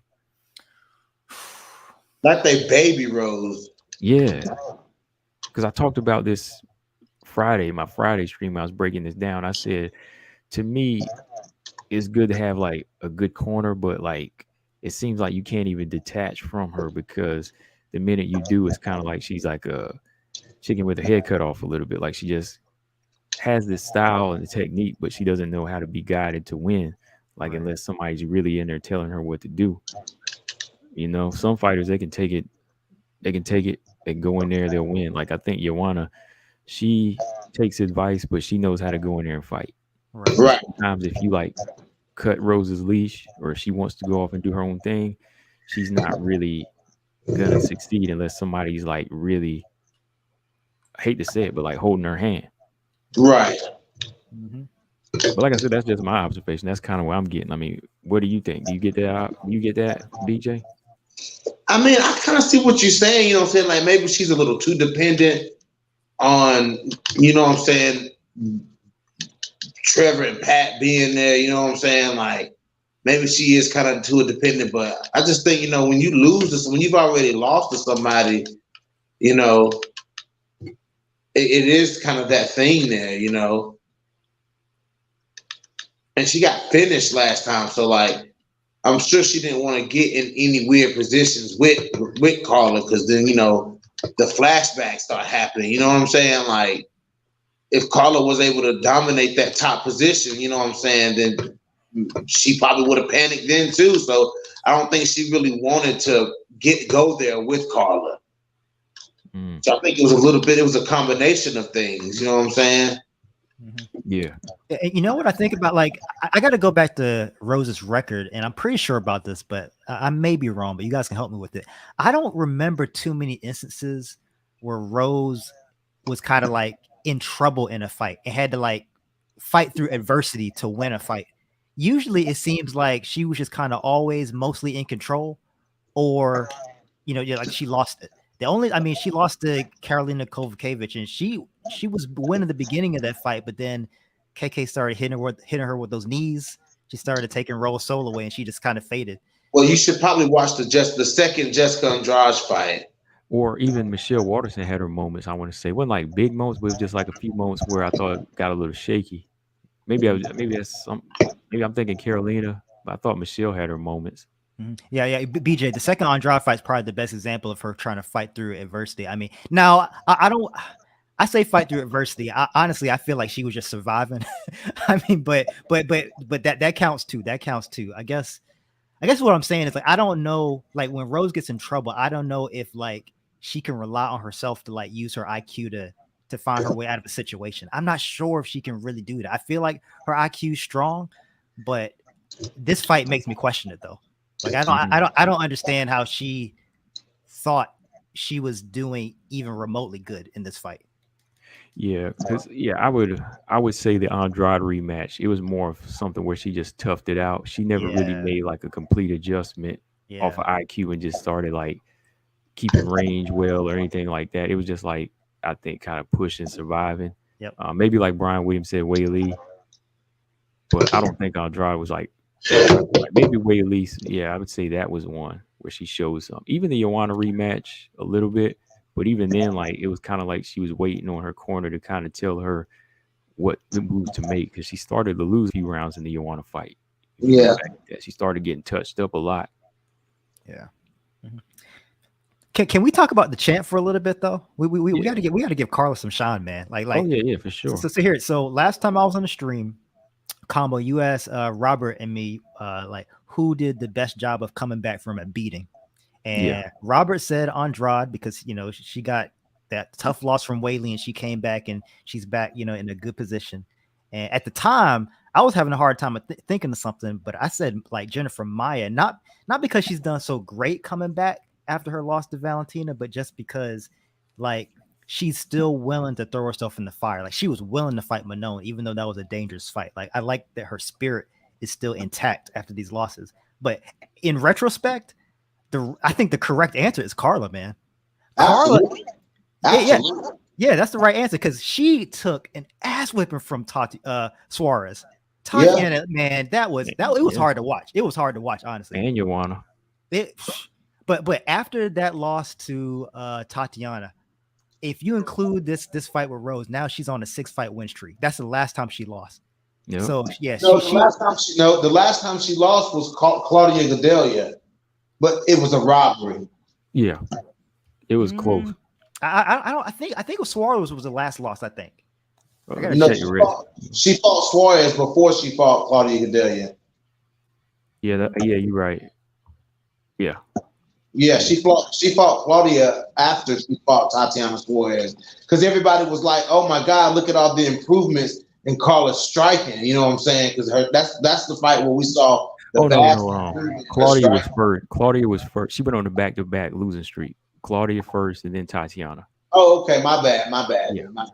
That's good. It's good. Yeah, but look, that was a tough loss, the toughest loss of her career, and she's now on a 6-fight winning streak. And she's a champion. That's crazy, man. Like you got to hand clap, man. That's so tough to do, man. Oh yeah, you got to give her props on that because she fought Claudia and Tatiana like 3 months apart. I know, and going to the belt, she took all the smoke too. Yeah.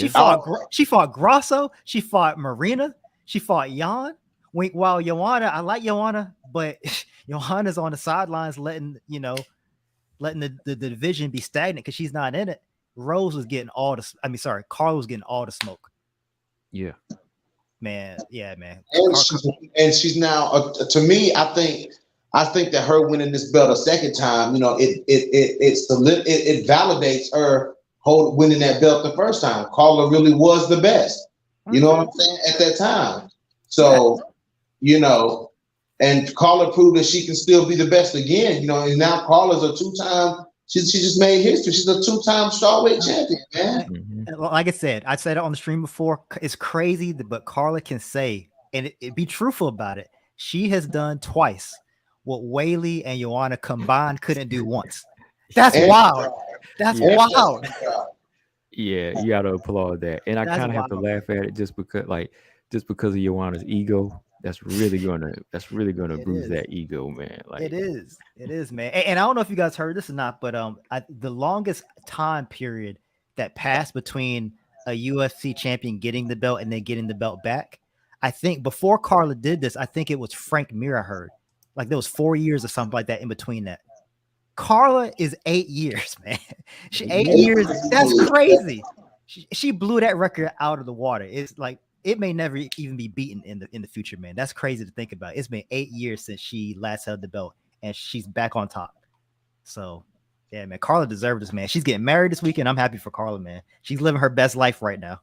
Right.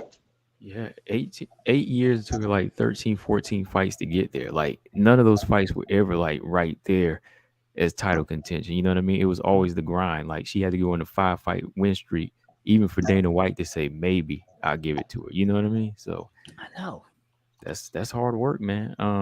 Let me ask y'all this before we jump to this next fight, though. Who do you want to see Carla fight? Who do you want to see Rose fight? Let me start with you, BJ.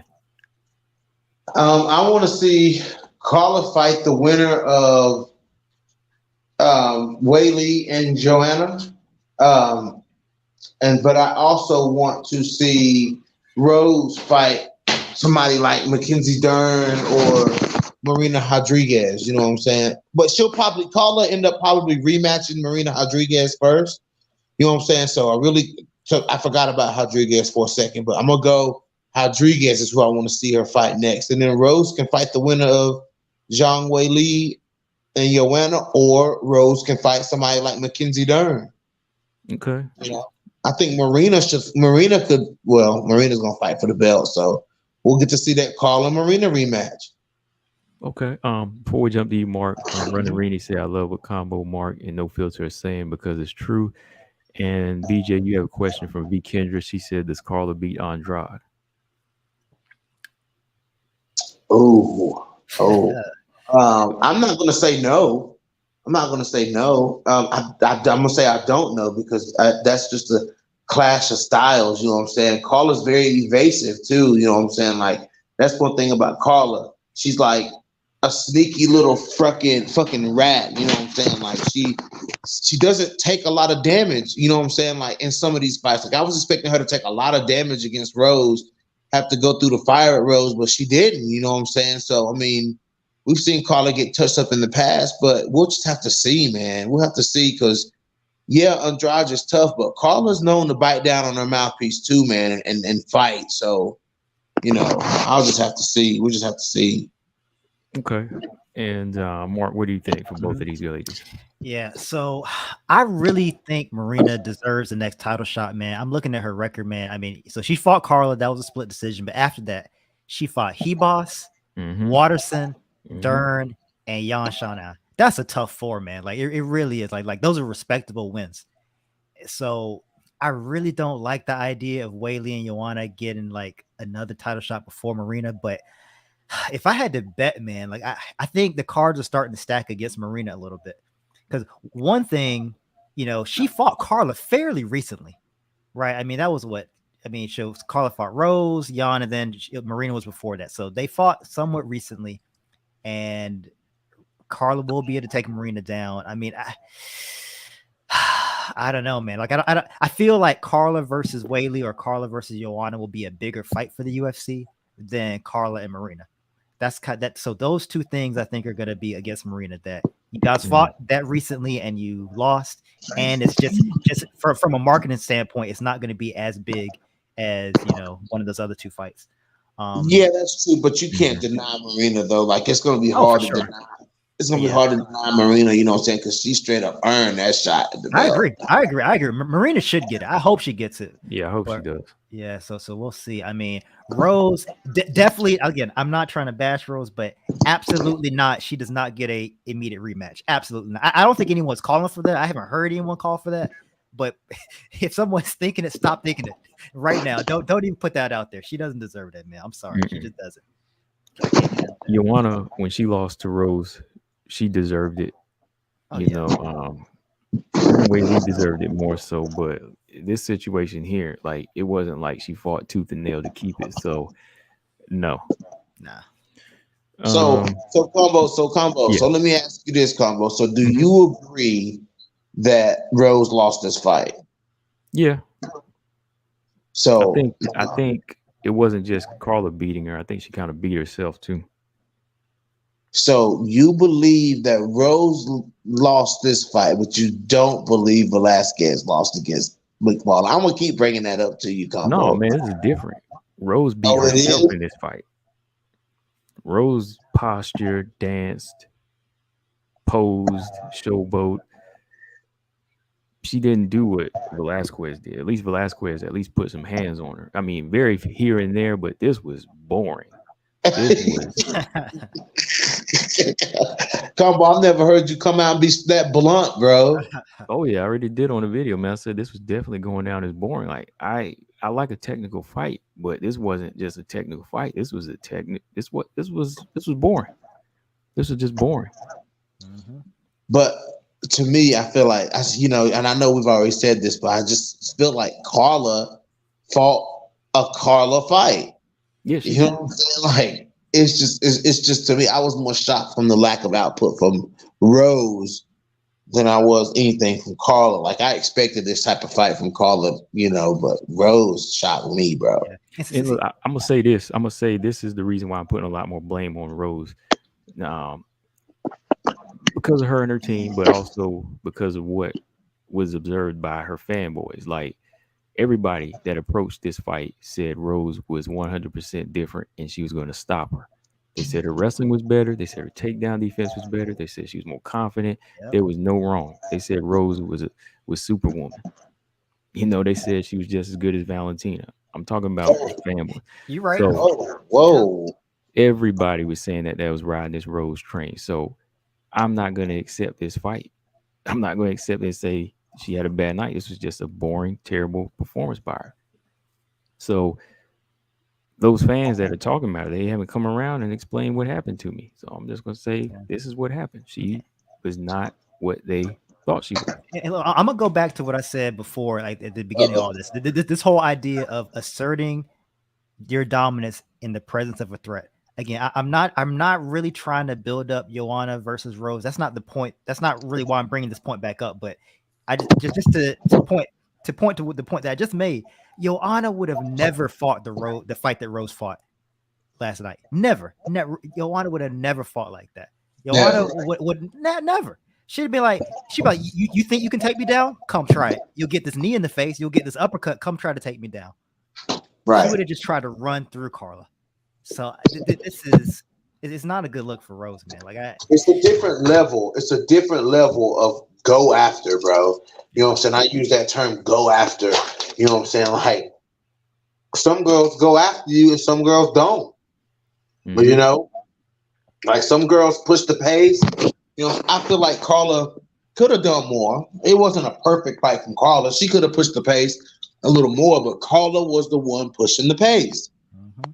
You know what I'm saying? She was the one going forward, trying to land fight-ending strikes and trying to get those takedowns. And you know what I'm saying? It was Rose landed, but Rose didn't. She just didn't do much, man. She didn't do enough. Mm-mm. See, the last wrestler that Rose fought was Carla. So we haven't seen Rose have to deal with this. So Joanna, she didn't fight tons of wrestlers, but I mean, we saw her fight Carla. She fought Claudia Gadelha twice. Right. We saw her deal with Andrade, early on with a takedown. So we at least know that Joanna can kind of handle that, man. But Rose, I going into this fight, I said a few times that I don't even know if I had enough information to make a call in this fight. Because I was like, what's the last time Rose fought a wrestler? I was like, I haven't even seen this in 8 years. So I don't even know what to say, how this is going to go. Right. So, but now we know. Or at least we know that Rose, she seems to have a kryptonite when it comes to wrestlers. Like she just did not want to engage with it whatsoever. Yeah, no. I think they sold it too much on having this fancy footwork and boxing that was superior. Yeah, it's good. I mean, it's good for the division. Yeah, like against certain styles, but she needs to know how to switch it up and fight more in the pocket and in the mid range and be more confident in her takedown defense. Mm-hmm. I think that's what it is. But I'm gonna jump to this next fight here. Lupi and Carnelossi. Now listen here, Mark. There's 2 different reactions here I got from BJ. Okay. Before when I talked about this fight, he was like, he didn't want to hear it. But after this fight, his tone changed, man. Are you believing in Lupi now, BJ? This is the thing, man. Like Lupi to me, it was the same thing. Lupi was kind of in this same box with Tracy Cortez. You know what I'm saying? Like she just didn't stand out. You know what I'm saying? Like there was nothing like Lupi didn't stand out. Like I didn't remember her fights. You know what I'm saying? Like I seen Lupi fight and I try to pay attention, but nothing was ever exciting.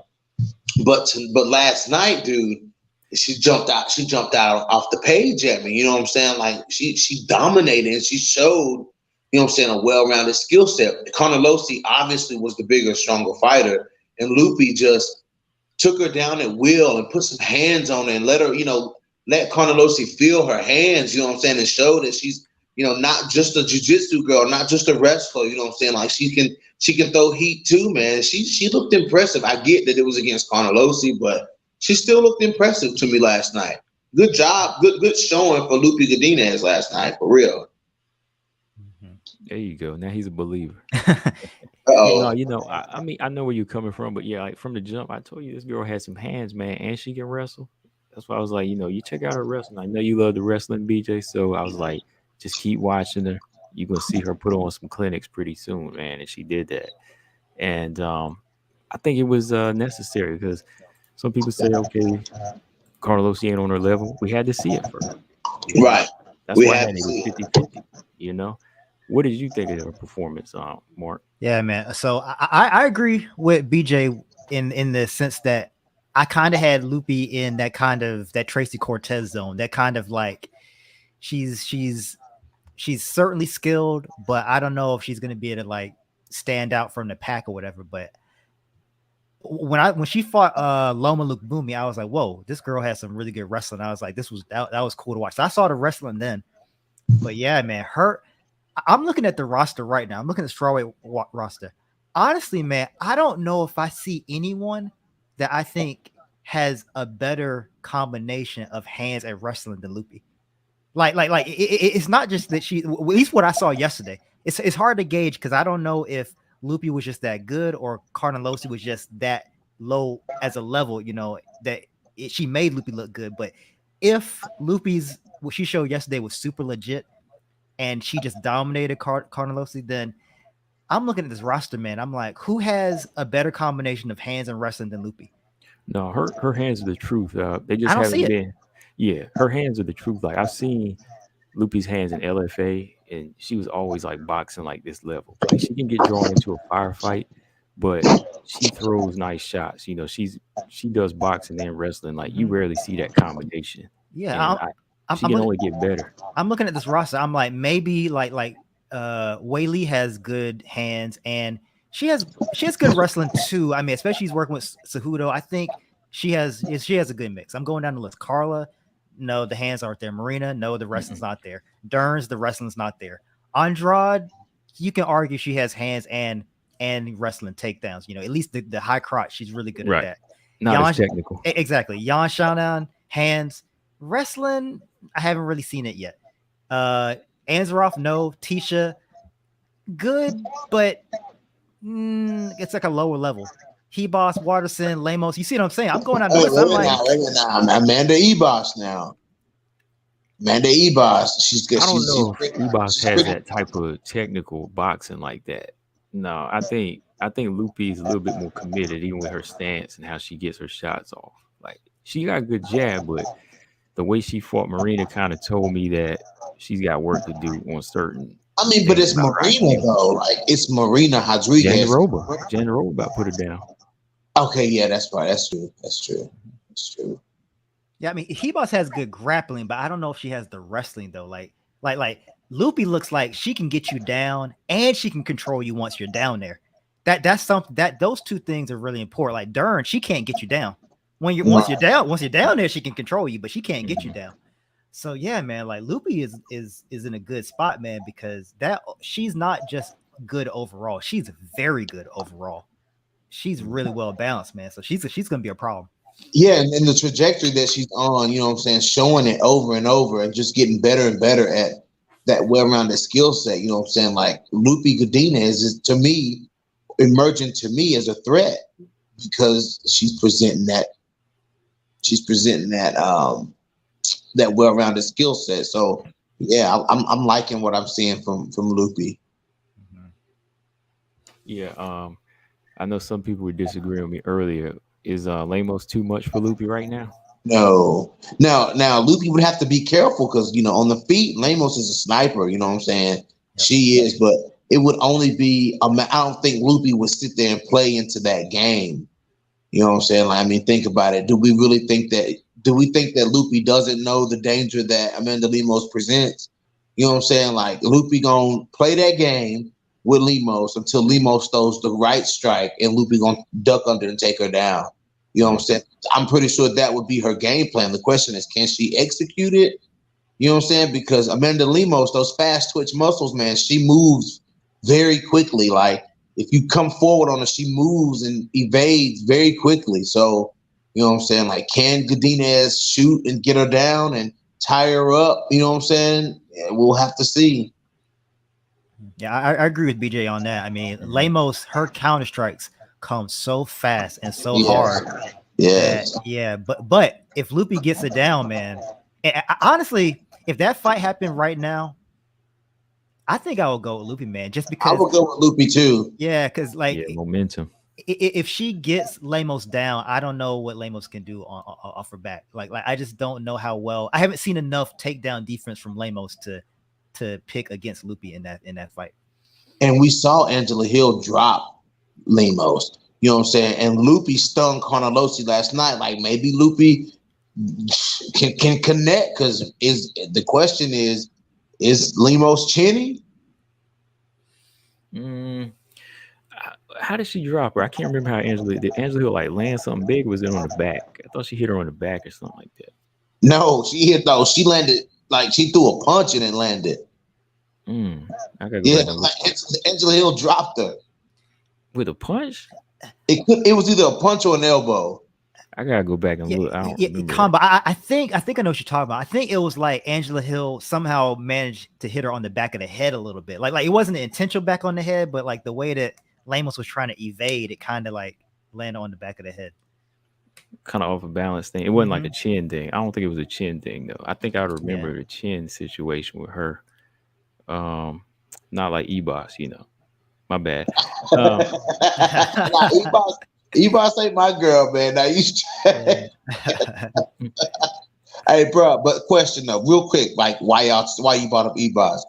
Do y'all think that Caitlyn can knock out Ebos? Caitlyn can knock out Ebos. I think no. I don't think she can knock her out. I don't think she'll knock her out, but she'll school him. Yeah.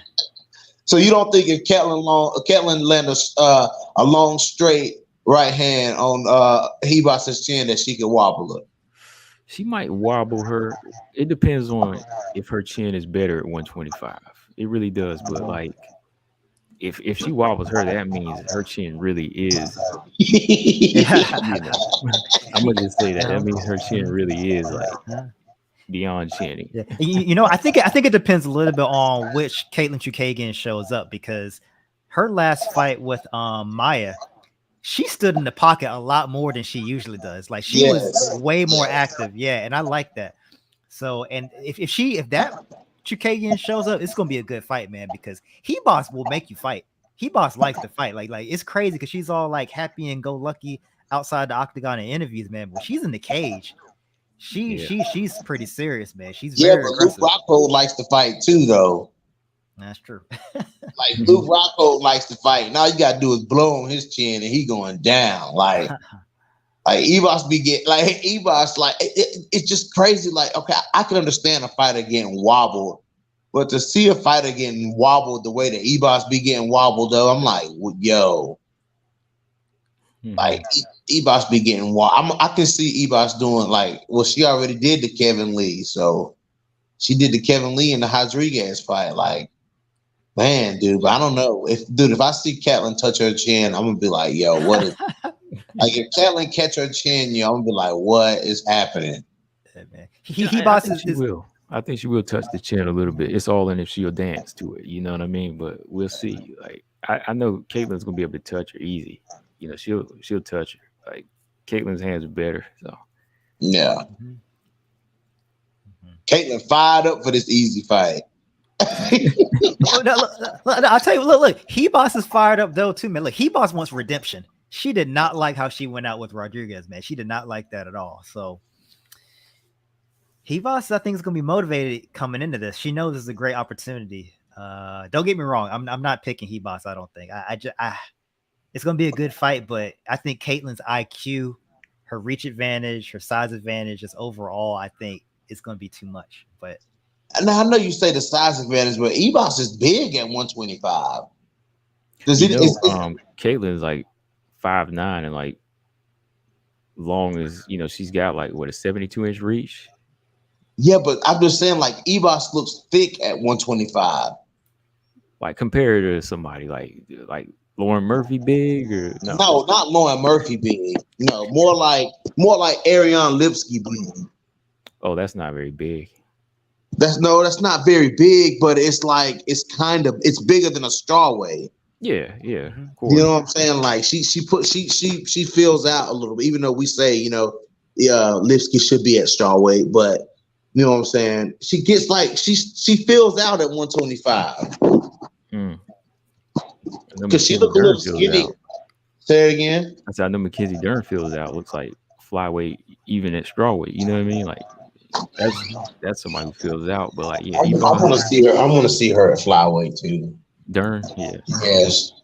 I want to see Dern at least once at 125, just to see what she looked like. Yeah, yeah. Well, we talking about flyweights. Let's talk about this next fight, though.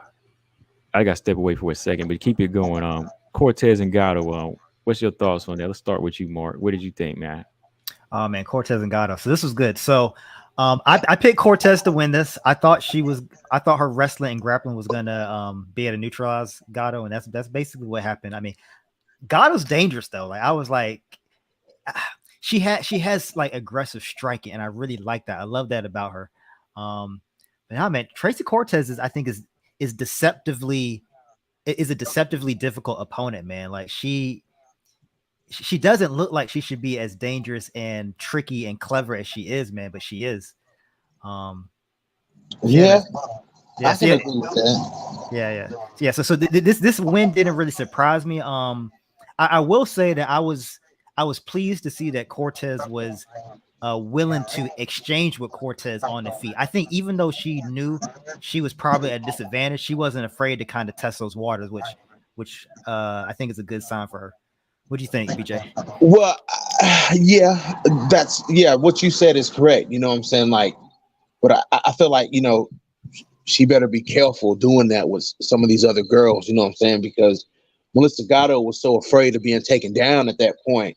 You know what I'm saying? Like she didn't, she was kind of fighting kind of hesitantly, you know what I'm saying? Like, Yeah. So she gave, even giving Cortez those openings on the feet, you know what I'm saying? With her being kind of frozen just a little bit, Cortez didn't land anything significant, you know what I'm saying? So I'm kind of questioning, like,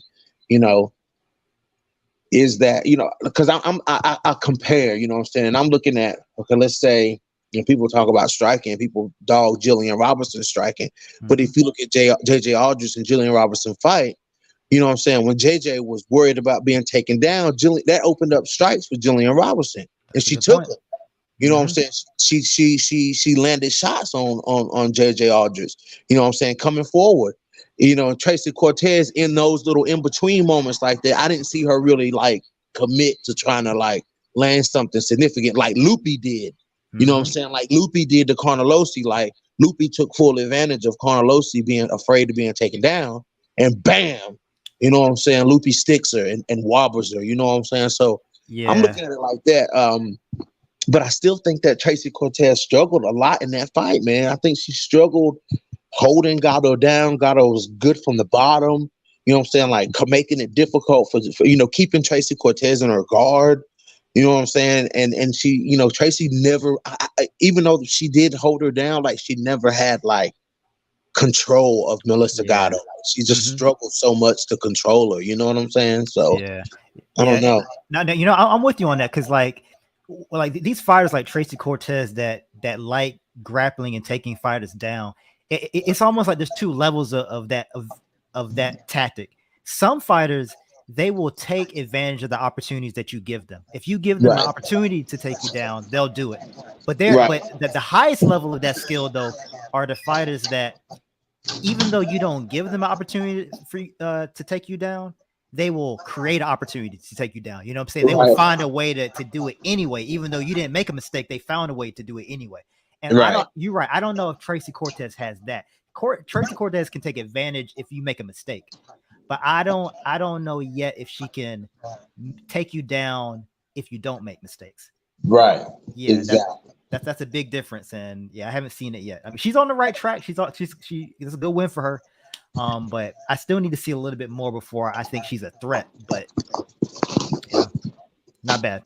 She got some tough fights ahead of her, dude. You know what I'm saying? Like if she gets in there with like a Jazz Davizius, you know what I'm saying? Like Jazz Davizius, you know what I'm saying? Like she can knock off some of these girls. You know what I'm saying? She's got the want and the pursuit of it. You know what I'm saying? So I mean, somebody like that, you know what I'm saying? They might give somebody like Tracy Cortez a lot of problems, dude. I'm just surprised Melissa Gatto, you know what I'm saying, wasn't able to I don't think she realized how much Tracy Cortez was like kind of struggling in this fight because she was a step behind, she was a step behind the first part of the fight, you know what I'm saying? Like she was a step behind, man, and then she came back, she came on strong, but like Melissa Gatto, I still think that if that fight was 5 rounds, I think she would have won it. Mm-hmm. I think that there's some that very well could be true. I wouldn't disagree with that. I'll say one thing.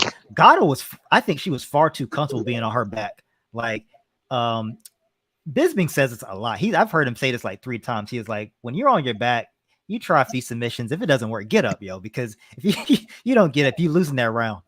And Gatto was on her back so much in this fight, man. I know she has like jiu-jitsu and whatnot, but yeah, I'm just like, this is a 3-round fight. You know what I'm saying? It's not like you got 5 rounds to deal with here. It's not like you can try, and if you don't try, you get a second chance to come back on the feet. No, by the time you've tried and didn't succeed, the fight's over.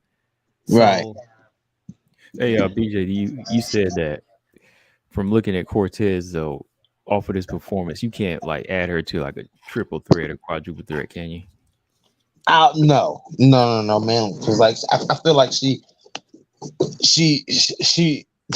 did just enough with the ground control, with being able to hold her down. Like, she never did anything significant. Like, there was a couple of submission attempts, but she didn't do anything like super like to make us go, oh shit. You know what I'm saying? Like, I didn't have an oh shit moment in there. There wasn't an oh shit moment. So, that's what I'm talking. That's what I'm saying. Like, so I feel like she just struggled a lot in this fight. You know what I'm saying? And somebody else, understand. That's what I'm saying. Like, that's why I said a fight with Jillian Robertson, because Jillian's very opportunistic. So that's a good test to see, you know what I'm saying, to force Tracy Cortez to tighten it up. Because if you give Jillian Robertson that opportunity, a fighter like Robertson, you know what I'm saying, there's a couple other ones like Marina Moroz, you know what I'm saying, you give them an opportunity to finish you, they'll finish you. You know what I'm saying? Like, Tracy Cortez won't be able to play around in their guard like that, or struggle in their guards, you know what I'm saying, because those girls will finish you on the ground. You know what I'm saying? Like, so, and the way Marina Moroz looking, she can finish you on the feet too. You know what I'm saying? So, Marina's dangerous. Like, Marina, I think would be a good fight for her. You know what's crazy? Somebody thought I was crazy when I said this. Like, Marina Rose was a strawweight. I thought she would have beat Rose. Like, that's how dangerous I used to think she was. Like, probably. Even like a Lipsky in there with Tracy Cortez. Yeah. You know what I'm saying? Like, you have to be like a really, really, really good takedown artist. Yes, we see. Well, never mind. I was getting ready to fuck up. I was going to say something fucked up. So, I ain't gonna say it. But Lipsky does stuff some takedowns. You know what I'm saying? So if you can't get Lipsky down, like if Tracy Cortez goes in there with Ariane Lipsky and she can't take Lipsky down, she in trouble. Anybody standing with Lipsky, you're in trouble. Cortez going straight to the ground. JoJo went to the ground. Molly McCann, she became a grappler. JoJo, she straight up became a grappler when she fought Lipsky, and so did Shevchenko, right? Right. Yeah. Yeah, Combo, I don't know if you heard that, but I was saying that I put Tracy Cortez in this category of fighters where, like, she can take advantage of the opportunity if you present it to her, right? Like, if you leave yourself open for a takedown, if you make a mistake, you can almost be damn sure that Tracy Cortez will take advantage of it and get you on the ground. But that's a different situation than being a fighter that can take someone down even if they don't make a mistake. You know what I'm saying? You didn't make a mistake, but I'm gonna take you down anyway. Like that's a different thing. And I don't think I haven't seen Tracy Cortez enter into that level yet. I agree. Because, like, I think you're basically saying what I was saying. Like, I think Tracy Cortez, she knows how to find a way to win, but she doesn't really know how to break somebody's will and dominate. Right. Like Manon, she'll do, right, BJ? Yeah. No, you're right. Yeah. Dude, I'm not going to argue with that. Casey O'Neill does too. You know what I'm saying? Like, these girls go out here and they make these girls, they break these girls. You know what I'm saying? Like, Casey O'Neill outclassed Roxanne over 3 rounds. Roxanne, she knew she kept fighting, but she knew she was outdone. You're doing a round by round on that this week, right? Yeah. Oh yeah. Yes. Round by round. And Jennifer Maya, you said? No, it was Casey O'Neill and Roxanne. Oh, my bad. Okay. I didn't forget who it was. Okay, all right. But, man. Okay. But yeah, you know what I'm saying? Like, I gotta see Tracy Cortez like break somebody down like that. Oh man, I'm looking at the comments section. They're going at it on Caitlin's skills here. J Ball said Caitlin definitely has more BJJ tools than Valentina. Ooh. Whoa. Oh, y'all wait. Oh, maybe I think he being sarcastic. I hope so. CJ Oh, said wow. Cortez is an opportunist, but can't create opportunities for herself. Yeah, yeah, that's a good way to put it. That's a good way to put it, Mark. All right, let's go back. Let's go to this featherweight, man. Let's go to this featherweight fight. I started off hyped for it, but halfway through, I was kind of like a little disappointed, man. Mark, what was your thoughts on Macy and Norma? Nah, you know what, man? I ain't even watched this fight yet, man. I gotta go wow. watch this fight. No. I was game for it, but then you guys were like, it wasn't really that good, and I was like, all right, this is gonna be the last one I get to. It was good. It was good. It was a good fight. You know what I'm saying? Like Norma kind of accepted to be pressed up against the cage and stuff the first couple of rounds, like especially round 2. Round 1, I thought round 1 was kind of close. It was kind of back and forth, so I see why it was a split decision, because they were both landing shots, you know what I'm saying? And then Macy kind of started getting that control on the cage. Round 2, she held Norma there the whole time, but round 3, man, Norma Dumont came. That's why I felt like Norma was maybe dealing with something, you know, psychologically in those first couple of rounds. Like maybe she just didn't wake up, because when the urgency in round 3 came out, dude, Norma Dumont landed some bombs on Macy Chiasson, and she hurt Macy. Like Macy was like desperately shooting for takedowns and stuff, and she was getting the control. Like I get it, you know what I'm saying? So Macy survived in that third. She survived that third round because Norma Dumont put some heat on Macy, man. Like she hurt Macy, and she like had Macy buckled over, like, and the damage showed on Macy's face. Like it was pretty damaged. Okay, I feel like I was lied to then. Somebody made a comment that made me think this fight wasn't that good, but I got to go watch this now. It was partially because of the third round, because of Macy Chiasson's approach. Like there was good moments for Norma. Like I gave the third round to Norma because she started to dog it up. You know, she started landing and almost stopped Macy, but Macy had the hold. She had to hold a lot. Now the second round has some action though, from both fighters, I think. First round, I gave to Macy because she did land some good shots and she kind of stunned Norma. But it was just that third round, like it started to kind of turn into just like a hold fest. And I thought it should have been on the ref to break them a couple of times, but he never did. And, yeah, and I got disappointed in Norma. I got disappointed in Norma because she wouldn't break. Yeah.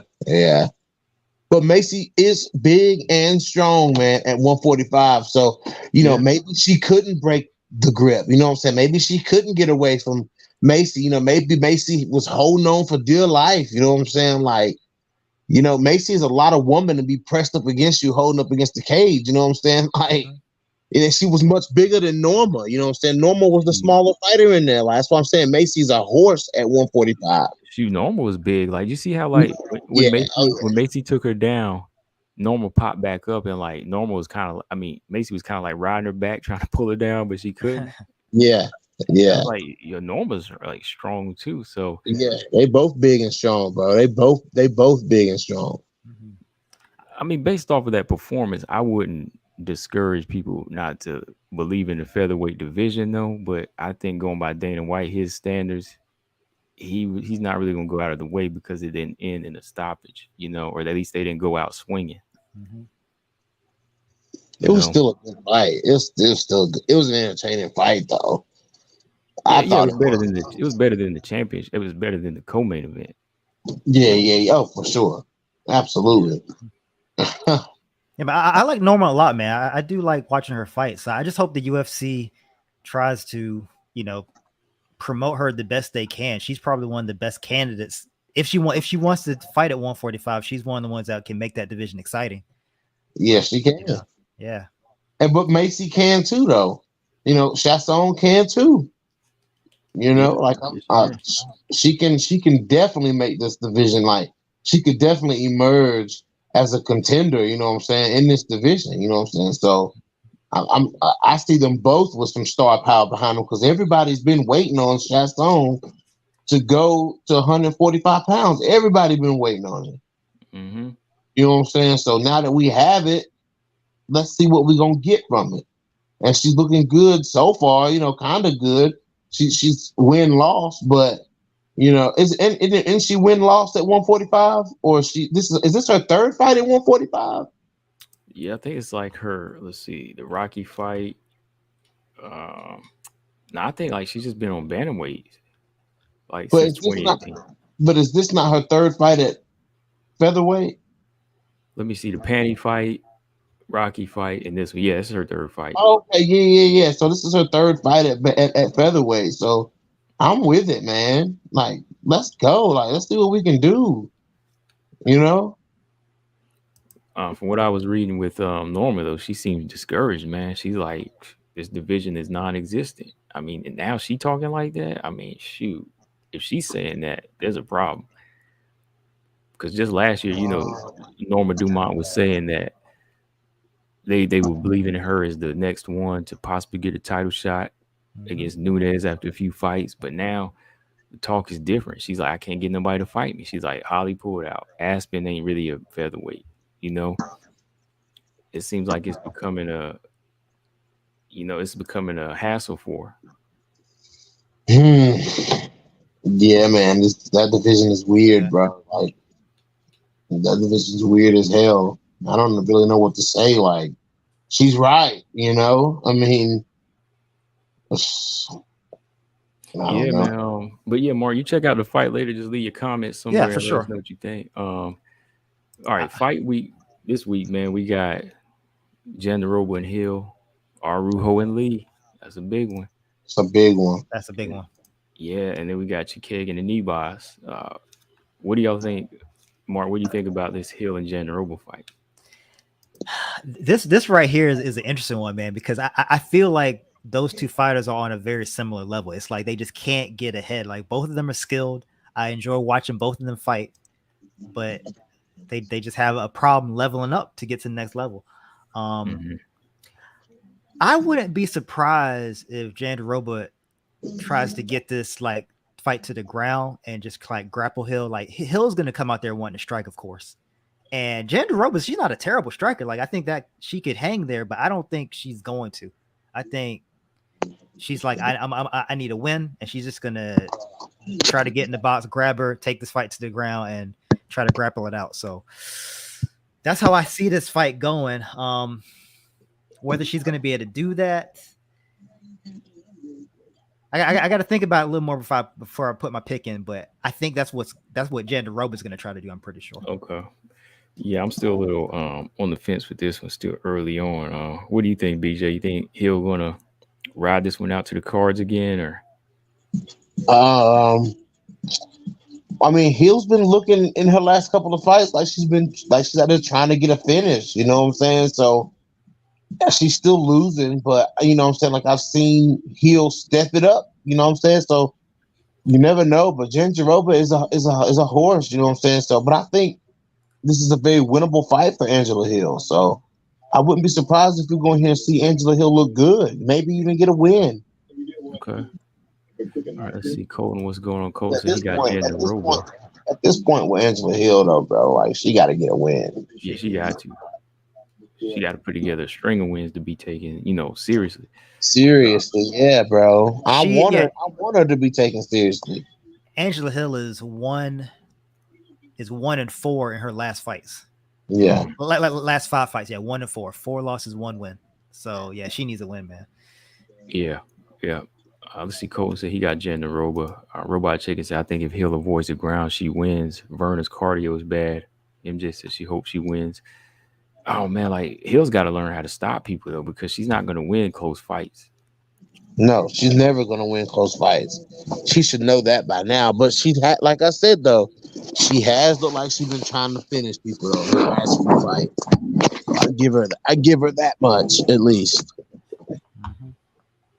That's crazy, man. I'm looking at Angela Hill's record. I mean, we know this, of course, but just stating the facts that in her last 5 fights, she has 3 split decisions and she lost them all. Yeah, that's tough, man. That's tough. That's the Jorge Masvidal of that division. Yeah. Arujo and Lee. Who do y'all got? Or what do you I'm think? gonna let Mark go first. Ooh, this is a good one, man.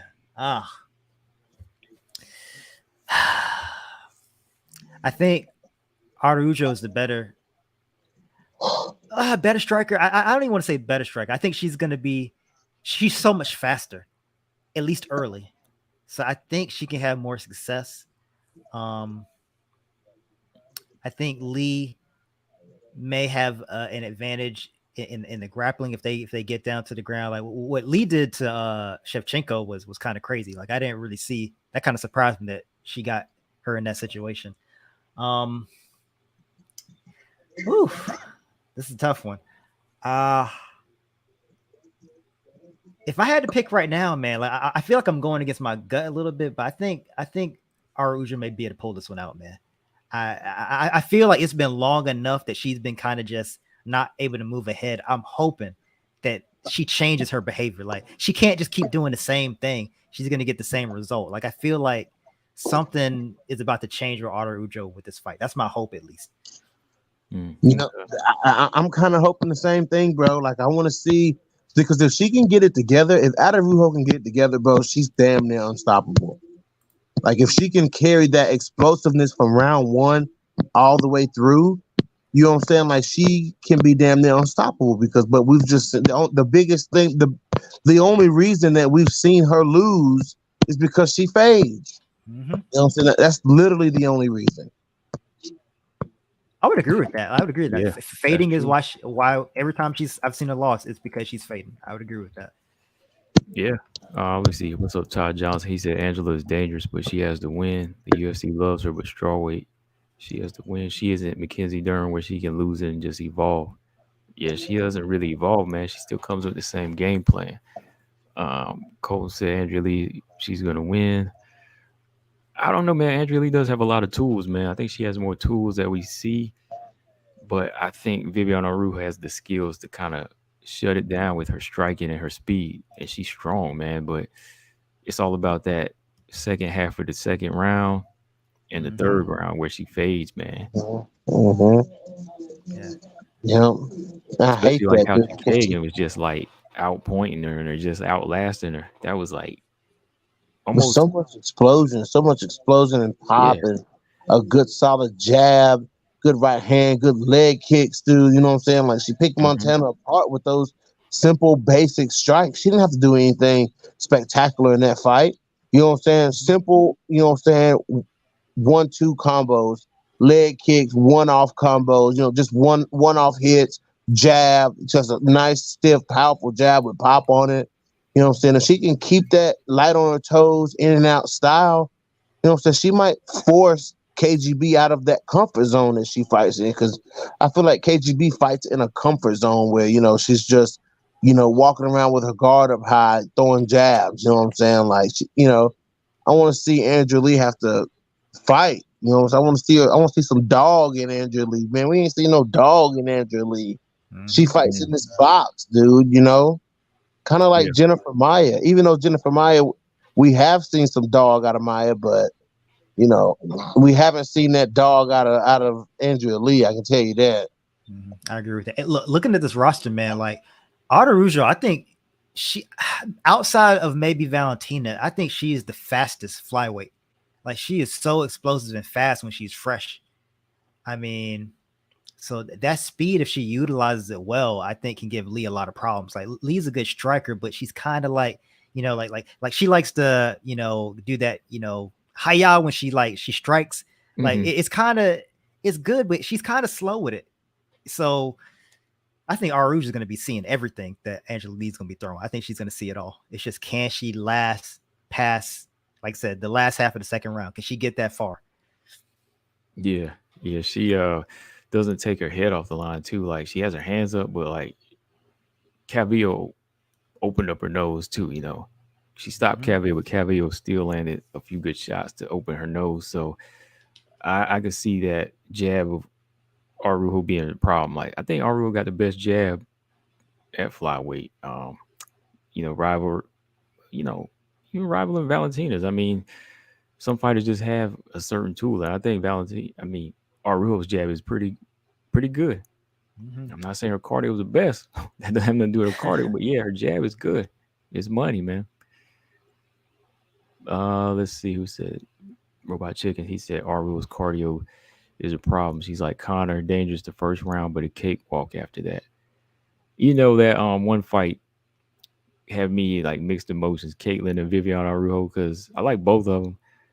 But every time like Caitlyn's just out working, I'm like getting pissed at Vivian Arujo for just not like closing distance and working. Like she can't even get anything off. Like Caitlin's just taking her to school with this, simple boxing and just taking her to the third round, just gassing her out. It was almost kind of disappointing to see like Arujo not be able to adjust, like not even take her down because she's so tired. Right. I will say, I think Andrea Lee is going to be a drop in competition from Chukagian for Arujo. I mean, Arujo's last fight was Chukagian, so when she gets in there with Lee, I think she's going to be like, oh, she's going to feel like it's on easy mode a little bit. I think Chukagian's just her IQ and her shot selection, her length, and her just traditional boxing. She really gave Arujo some problems. I don't think Lee's going to bring any of those things to Arujo. Yeah. Speaking of Chukagian, I know we talked a little bit about this fight already, the Ebos fight. Ebos, you think she's going to fill out like BJ said? She can. I think she can. Like I said, I mean, when I think about, I got to go watch more of Ebos's fight, but like I think her best win was over Dern. Like that was a legit win over Dern. It was like really impressive to see that. I'm trying to think, is Hebos going to be able to get past the long traditional clinical striking of Chukagian? That's what I'm trying to determine, if she can get past that. And I'm like, the only way I think she's going to get past it, she's going to have to throw punches and combinations to get Caitlyn moving back and keep going, or she's going to have to try to grapple. Like that's where I think she can win the fight.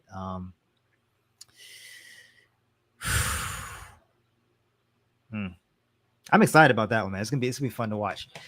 Yeah. Oh man, like I think it's gonna be a clinic for Caitlyn's side. Believe me though, if Ebos somehow pulls out a win, you are not gonna hear the last of Ebos. She's gonna be talking. She's gonna be talking. She's gonna be like, "Yo, I want Miesha Tate. I want Manon. I want Valentina." She said if she beats Chukagian, she wants one more fight in for Valentina. And I mean, I can't get mad at her. If she goes in there and does something crazy and dominates Chukagian, hey, like she said, I don't mind cutting the line. That's cool with me. Right. And Grosso will let her cut the line. Yeah. Oh yeah. You know she would. That's crazy. Todd Johnson said, I think they're all lucky Suarez is injured. I told you, yeah, man. Suarez is she's a beast in hibernation right now, but when she comes out, she'll be on it. Robot Chicken said, don't underestimate Lee. She has the experience to pull it off. Yeah, she has experience. Don't get me wrong. She does. I think it's 50-50. I wouldn't be shocked if she gassed Arujo out and won. I wouldn't at all. Do you think Arujo is going to gas, or do you think she got it together? Oh, you man. Think this is a point where we're going to see an improvement in that area? I'm hoping so. I said this in jest. I was kind of joking, but now that I think about it, maybe I need to be serious about it. Arujo needs to stop all that unnecessary movement, man. Yes. Like, what is she doing? I think like Macy tried to do it somewhat, and I think Macy does it to try to be intimidating. But Arujo, I'm like, you don't need to be doing all that. You just burning calories for no reason. Like, yeah, she needs to stop that. I asked that question. Be a little more patient.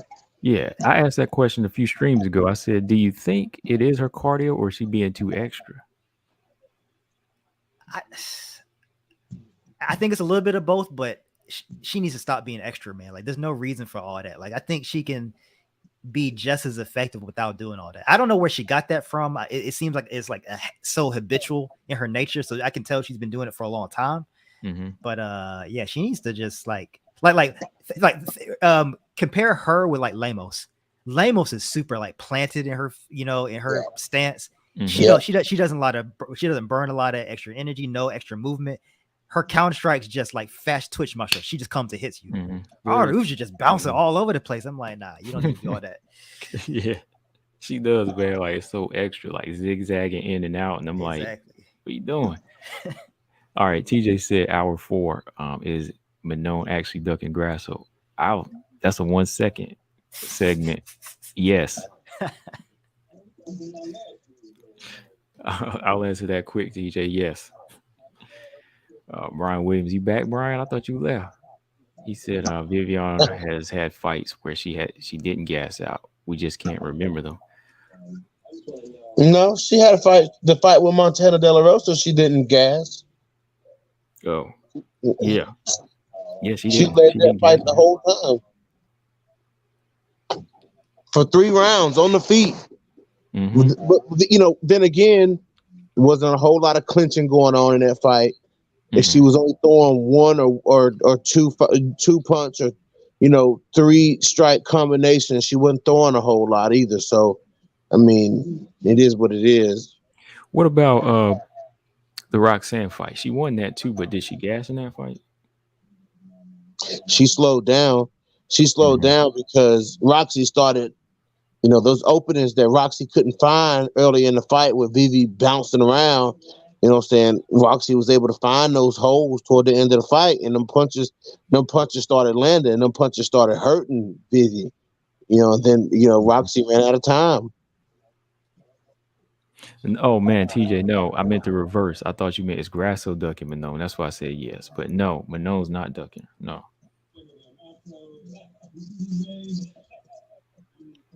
Let me see. Ernest said I want to see Suarez versus Dern on the ground, but we may never see it. No, we might. We might not.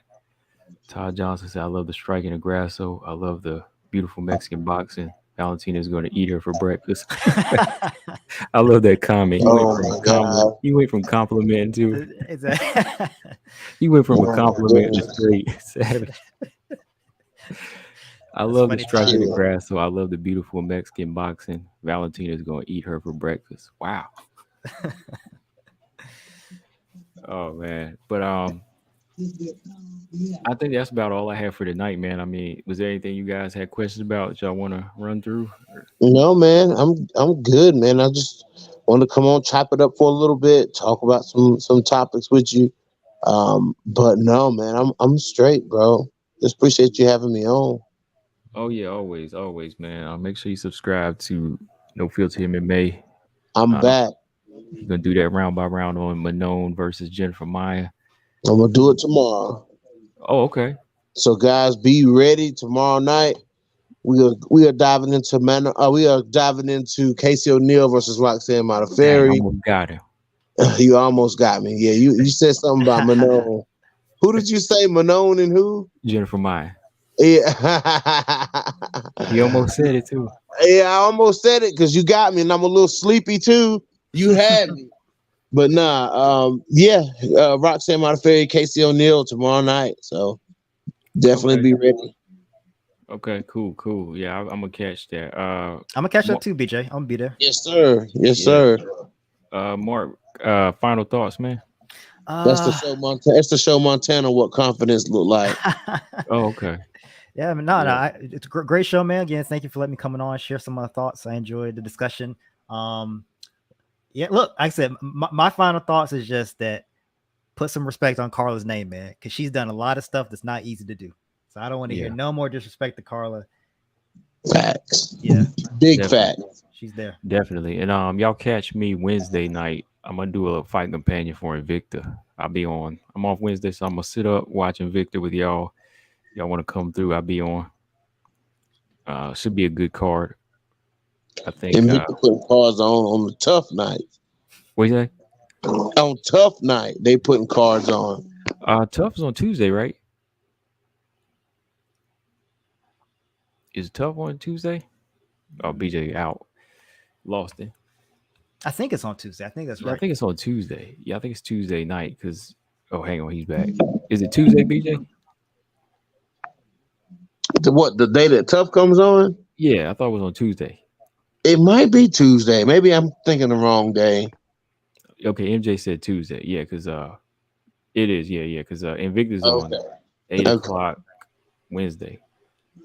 Okay. All right, y'all. So I'll catch y'all on the next one. I'm gonna get ready to close this thing out. Yes, sir. Be easy, BJ. Yes, sir. Good having you on, Mark. I'll catch you in the next one. Yep. See you next time, man. All right, y'all. Todd Johnson says that's dope. You following Victor? Yeah, man. Been following for 10 years. It's hit the 10-year mark a couple weeks ago, right? Yeah. 2012. Yep. Been following that show organization for 10 years. So yeah, I'm out. Make sure y'all hit the like on your way out if you haven't. Subscribe if you haven't. And yeah, shout out to everybody in the chat. Always enjoy the comments. And yeah, catch y'all Wednesday night if y'all want to watch some Invicta with me. It'll be on YouTube, so y'all ain't gotta pay nothing. Pull up 2 tabs, pull up your YouTube, pull me up, and we'll watch it together. Combo Breaker 99, I'm out. Subscribe. Peace.